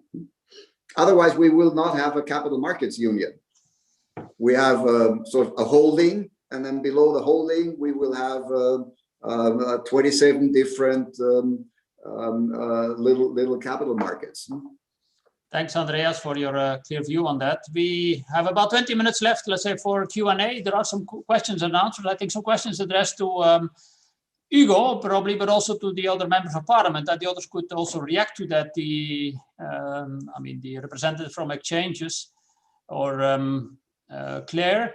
I mean, there was a question about, let's say, the holistic nature, Hugo, of the MiFID review. I mean, some people said, let's say, but what points will come up in that review? And there was also another question, but related to, probably you know that, what the commissioner said in the opening statement for this conference about the extension of the PRIPS rules for usage or not, whether it would be a 6 months extension. I don't know whether you can address this, Hugo, or other reactions you will have on the things you have heard, because there are many things addressed to you. Yeah, Karel, I really have to select the points to make. Very quickly on the first question, what's going to be in this retail strategy? We're going to look at issues like enforcement, like financial literacy, like the complexity of the retail investment products, the distribution systems, of course, the limited comparability of products, which was mentioned by Marcus, and also the possibility to introduce a new client category precisely. And this is something which was mentioned by Andreas, the qualified investors issue. Let me make a comment on what Andreas said, which I find extremely interesting. Like I find very interesting all what has been said this afternoon. Here again, I mean, political support of the member states and of the parliament is crucial, because we can, the Commission can propose whatever we feel appropriate, but if there is no political support, then we go nowhere. And for example, to give you a couple of examples of issues which have been mentioned, on the qualified investors issue, we've tested water already in the public consultations of last year. We've tested water during the negotiations of the capital markets recovery package, and we saw that there was not so much appetite at the level of the member states to address this issue. Not to mention, for example, the single supervisor. Of course, I mean, one could, it would be almost natural to think that in order to make a single rule book applied equally and in the same way in each member state, we would need a single supervisor. But I mean, the reality of the politics makes it impossible at this stage to conceive it, and that is why we're pushing for supervisory convergence and alternative tools which would make a direction of travel clear and which would help this raising and mounting capital markets union, but of course is, and I can say it from a personal perspective, suboptimal. Just two words, and then I will stop. On the bonds transparency, this is linked also to the debate on the tape and what Niels has said. I would like to have the time to reply in detail, but certainly the consolidated tape will address also the transparency of the bond market. So we conceive it at this stage. Of course, we will have to impact assess, but we conceive it at this stage as covering also the bond market in order precisely to address the shortcomings that you, Karel, have identified. Last word, yes, on PRIPS, there was a question. We are now, we've been a little bit late on all the necessary steps in order to make the framework completely operational. Now the RTS has been finally adopted by the ESAs, but it took some time. So we are a bit late, and now therefore we are planning, considering the possibility of extending the usage exemption by another 6 months. So until basically mid-2022. So we are planning basically to use another 6 months in order to do all the changes which are needed to make the whole system completely working, and then we will look at the global review, but later on in a couple of years' time. I would spend many more minutes talking about all the issues that have been raised. Sorry for selecting, but I don't want to monopolize. Yeah, but that was related to question. Thanks a lot, Hugo. Very clear also on this first point. If I turn back to the MEPs, to Marcus probably first. I mean, if I hear all this, Marcus, do we need a European Citizens Initiative to make progress with Capital Markets Union? Meaning, apparently citizens want it, but not member states. Yeah, that is one of the problems we have everywhere in the European Union, and maybe the discussion on the future of Europe will help to address these issues as well, as we are only overcoming these national attitudes if something is going wrong. So we had yesterday as EPP meeting or conference with Chancellor Merkel, and she said something which 1 year ago she wouldn't say, that, for example, in the health system, we need more cooperation, we need more Europe. I think last year she would have said, come on, that is member states' responsibility. And then this virus teaches us another lesson. And even if you look to the next generation EU, to the RRF, things which haven't been possible 2 years ago are now possible. And the same was after 2009 economic crisis. But then that is human behavior. Without a crisis, things are not moving. So, but I don't want to have a next financial crisis in front of us to overcome that. What are the main hurdles? Number one, consumer protection. It is national competence in a lot of areas. So we have a subsidiarity problem for creating an environment for private investors. So I think CMU for private investors will not be the front runner. That will be which is walking after all the others. Number two, taxation issues. Yeah. Even when we spoke about the pan-European pension product, we had a tax problem. Yeah, because if you make some national systems to promote these things, you need a possibility of tax reduction if you invest in these products, but that can't be negotiated on European level, and then this product is more attractive in some member states than in others. And number three, which is one of the main obstacles, is insolvency law. As long as we have this variety of insolvency law, not going into details, we have a lot of studies about that. You are not even able to bring mortgages from Germany and Austria together and to pack them to a product. Okay. Although we speak the same language and have a similar culture. So if you speak about a European product, it's nearly impossible because this issue is not addressed. And I was very happy to hear that we should do a Fridays for Future, a Monday for capital markets. I think that is not in the center of the interest of the people. And that is one of the main challenges. We have to deliver it and to solve it for the people, but they will never take note of that. They will only take note of if we do it wrongly, because then the taxpayer has to pay the bill at the end of the day. And that is what we have to avoid. So it's our responsibility, but I mentioned the three main hurdles I see: consumer protection, taxation, and insolvency law. And that to overcome is maybe a next generation issue. Okay, thank you. Eero, you want to add something on this, whatever, an initiative needed from European citizens? May I just interrupt a second, just to clarify Andreas, something? I have questions for you at the end as well, don't worry. I challenged him with the Austrian mortgages. No, I just wanted to clarify. It's not only insolvency law, it's also insolvency procedures. And there is no chance for the EU to influence. Of course. That's we agree. Don't worry, Andrea. Eero, you as a former Minister of Finance, you can also say something about this. Thank you indeed. This is a very fascinating discussion, and I already see it in my eyes when all the CEOs of Europe are on Saturdays having this kind of strike for capital market union. It will be a very decisive thing to do, and it will create new atmosphere in the whole Europe. But I have to say that I totally agree on the importance of the reforms. Then my friend Markus had a very good list on the questions which are on the table. But still, I have to say one thing more, and this is the question of the problem of costs.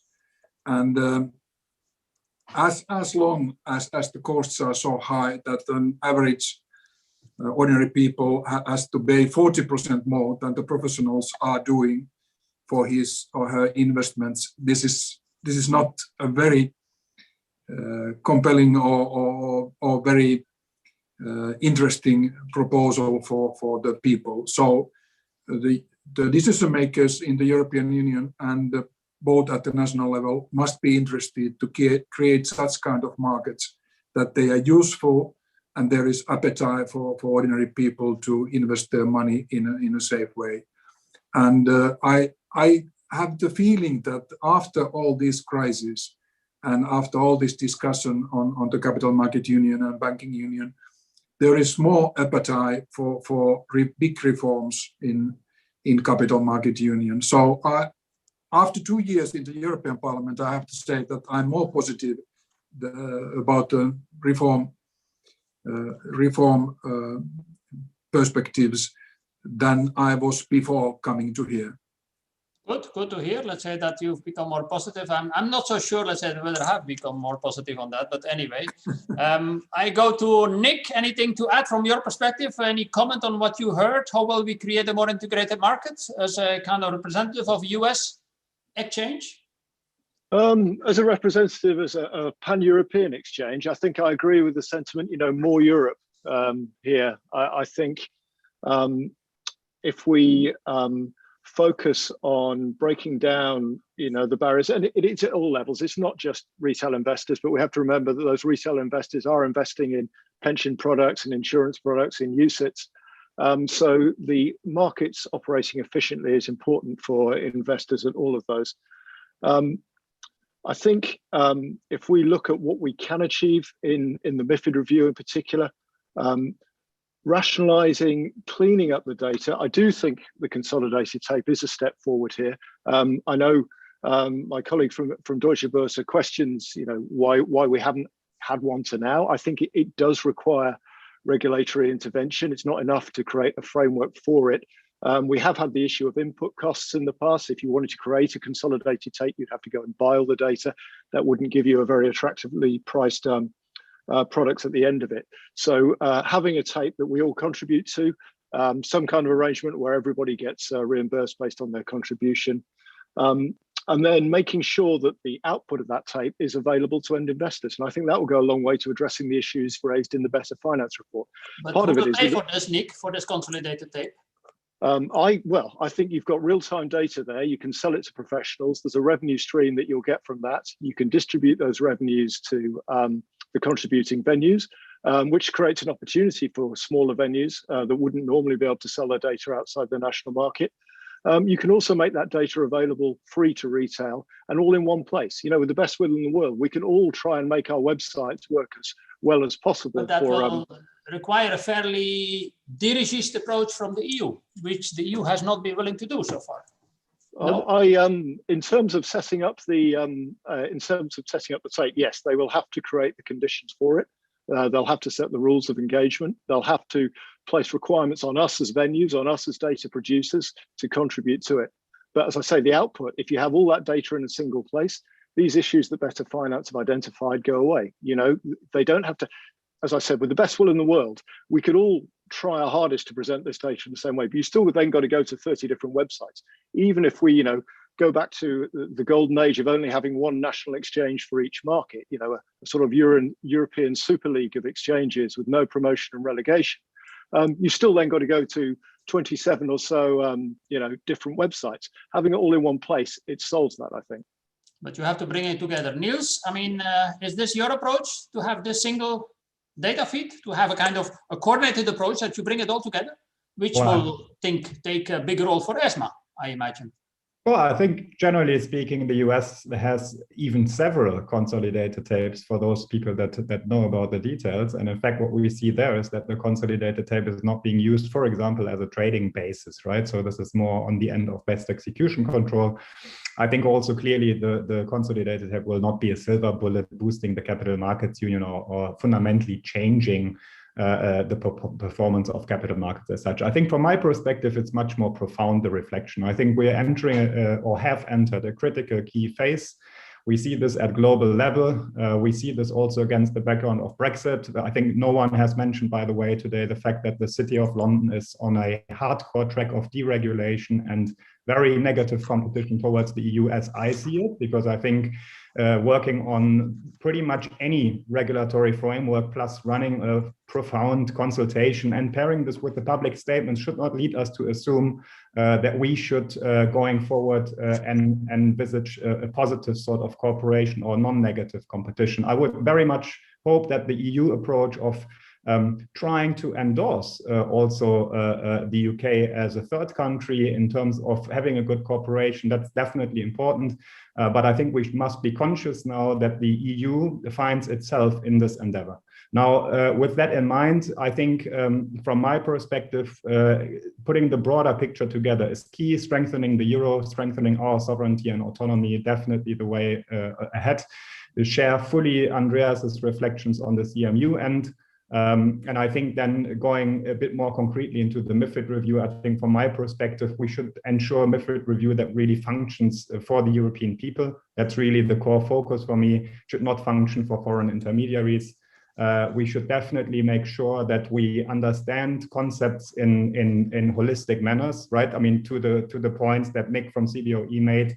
In terms of national vertically integrated silos. What do we see in Europe arising if we fast forward the CBOE business model? Just one European exchange that is then CBOE and run by Chicago? I'm not too sure if that's the future I would want. But there's free competition. We are an open market, Niels. We are open for everybody. Oh, that's brilliant. Thank you for opening the door, Karel. In fact, we do not see fair competition, right? We see the same business being done by different execution venues that run under very different legal requirements. And that's the main problem we see. So I think if we want, we cannot go into this now. Let's say we have only 5 minutes left, and I'm also. Exactly, but I think like my two key conclusions are: if we want our society really to endorse capital markets, then the MiFID review needs to deliver on transparency, because that will definitely boost measurability, and with that also reliability and trust as the most profound integral concept of capital markets. The other one is that if we as Europeans want to find ourselves in a situation where we can still defend our societal values in 5, 10, 15, 20 years time,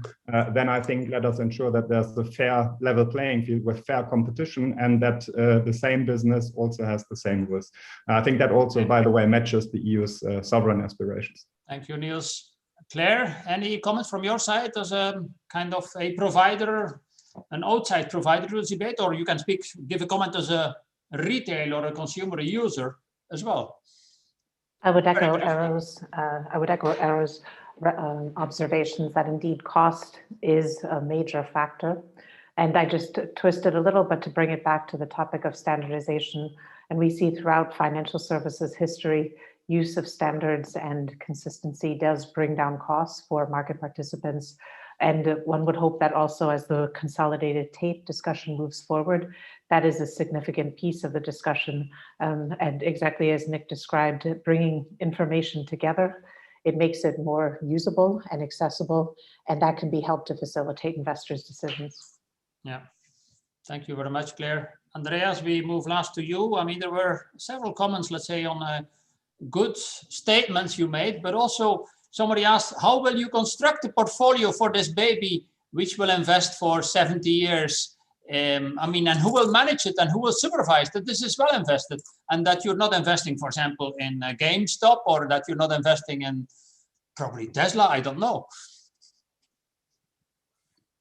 Meaning it has to do with this PEPS product. You certainly discussed the PEPS within the high level group, but if you see the final outcome of the PEPS product, it was a good initiative from the Commission, but I wasn't very good of the final outcome. Very good ones. Very good one. Well, if you want to keep the cost low by ETFs, and you have a choice of 9,850 different ones that you can buy, MSCI Europe, MSCI World, high technology, whatever, have a good mix with cheap costs. And there are some very, very good funds available also from some banks that you can invest in. I don't think it's such a main issue. And in our world, whether it's in Austria or the Czech Republic or so, I mean, we have still relatively decent bank advisors who like to do the right things for their clients. I think the number of products are so vast, and some of them are products where you, over a 30-year period, you're hardly able to lose money, and you probably will have a very decent return. Good, thank you. I hope, let's say, we can find such projects, but also that there will be advice to consumers. I think Marcus was saying in the beginning, I don't get the interesting products. The banks do not really give me interesting issues. I mean, they just probably refer to their own things, but if I go to an app, I found much more. So with this, I think I want to conclude this panel. I think I found it personally very interesting, many different views unless anybody has any burning point for during 1 minute to raise in this final element. But what I take away from this is first to the Commission, I would say, take your time to have a good MiFID review. Don't do it in a hurry, because what we heard in this amongst these many different people, there's many things on the agenda and there's certainly no consensus. If I think, for example, about this consolidated tape, but also about complexity versus simplicity. How will we get to simplicity? Also with the issue about, do we need to have an industrial policy? How will we get there? I mean, in certain cases, we need to be fairly dirigist if we want to get there.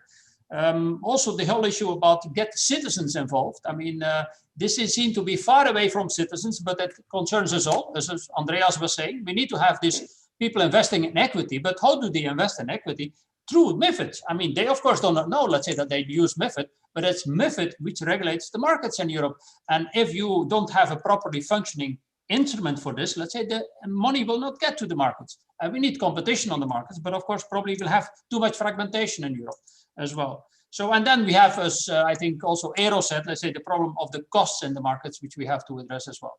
So with this, let me thank, and I think Guillaume still wants to say something, but let me thank the different speakers in this panel. Nick and Niels and Hugo and Marcus and Eero and Claire and Andreas, I think, for a very interesting panel, but also thanks to the people from Better Finance for organizing this, Guillaume, Alexandra, Marco and others, I think, from Better Finance for a very interesting panel. Thank you very much from my perspective, and I turn it back to Guillaume. Thank you so much, Karel, and all the speakers. I hope you can hear me well. And especially to Karel, because it was quite a challenge to manage 7 outstanding speakers. Sorry, Karel, we'll try to do better the next time. It is for me to close this conference, and was really for me, and I hope for the more than 350 registered participants, a very rich conference and very rich debates. And therefore, what a challenge for me to try to synthesize those. Actually, I will not. I will just pick up on a few highlights of this afternoon. We at Better Finance are very pleased and thankful to the Commissioner to confirm again that EU citizens as retail investors will be at the center of her policy.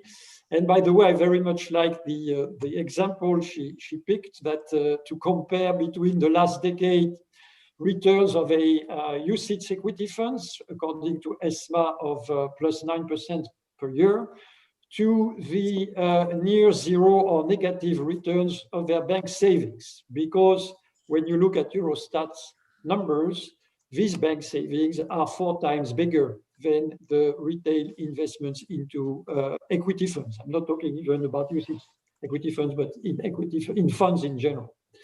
And indeed, the Commissioner announced this afternoon several future actions that would really help retail investors to get a fairer deal and to better trust capital markets, investment providers, advisors, and distributors. And as I said, let me pick only briefly on a few of those, as it is already late. And again, we had a very, very intensive afternoon. But the Commissioner indeed targeted several of our main concerns. First, she kindly referred to our just published research report on retail access to equity market data, and she did agree with Better Finance and many others, including many panelists today and speakers, on the extreme fragmentation of EU equity markets, for example, compared to the other jurisdiction, but also that the increase in the internalization of equity trades by banks requires a closer look, regardless whether there was a debate of if Goldman Sachs systematic internalizer is number 2 or not. But regardless of that, everybody agrees, including the Commissioner, that this requires a closer look. Also on payment for retail order flows in the equity markets, the Commissioner said that this could be considered as a form of inducements. In layman's terms, we call inducements kickback. Actually, that's how the former chair of EIOPA, Gabriel Bernardino, was calling them. So I think I can follow this path, and we believe that as well. The Commissioner also considers to increase transparency more generally on all inducements and to further limit those. And Better Finance believes indeed, like in fact you heard the Econ Committee Chair Irene Tinagli, that this is key to develop fair and unbiased advice and therefore trustworthy financial education to EU adult citizens, because it is their first point for getting such financial education is the retail point of sale of financial products. Then, talking indeed about financial education, we salute, of course, as well the upcoming joint announcement of the European Commission and OECD on a financial competence framework. But I would echo also the MEP Benjuema that that there are currently insufficient resources to put into independent financial education. And also, as it was mentioned both by the chair of the Econ Committee, Tinagli, and also by the MEP Benjuema, in fact, from the two biggest political groups who seem aligned on this, financial education starts with access to fair and clear information. And in this regard, we salute the announcement by the Commissioner and also by Ugo Bassi that there will be a 6 months grace period granted to UCITS funds managers before they have to switch from the robust and no-nonsense UCITS key investor information document to the obscure and misleading PRIPS key information document. We would obviously have preferred the Commission to review this PRIPS regulation prior to that, but that's a little step that is appreciated. Also, we appreciate the upcoming review of the appropriateness of client categorization, which is quite needed for qualified retail investors in the view, as you heard, of Andreas Streichel, but of course also in a Better Finance view. I would just mention to Andreas that it is a bit linked still to inducements, because these qualified retail investors would be quite likely to use the execution-only transactions. And we believe, like the high-level forum on the Capital Market Union, like Canadian rules, that to have inducements on execution only doesn't make any sense or doesn't have a lot of arguments. Lastly, of course, we welcome the Commission to try to address again the supervision inconsistencies across member states.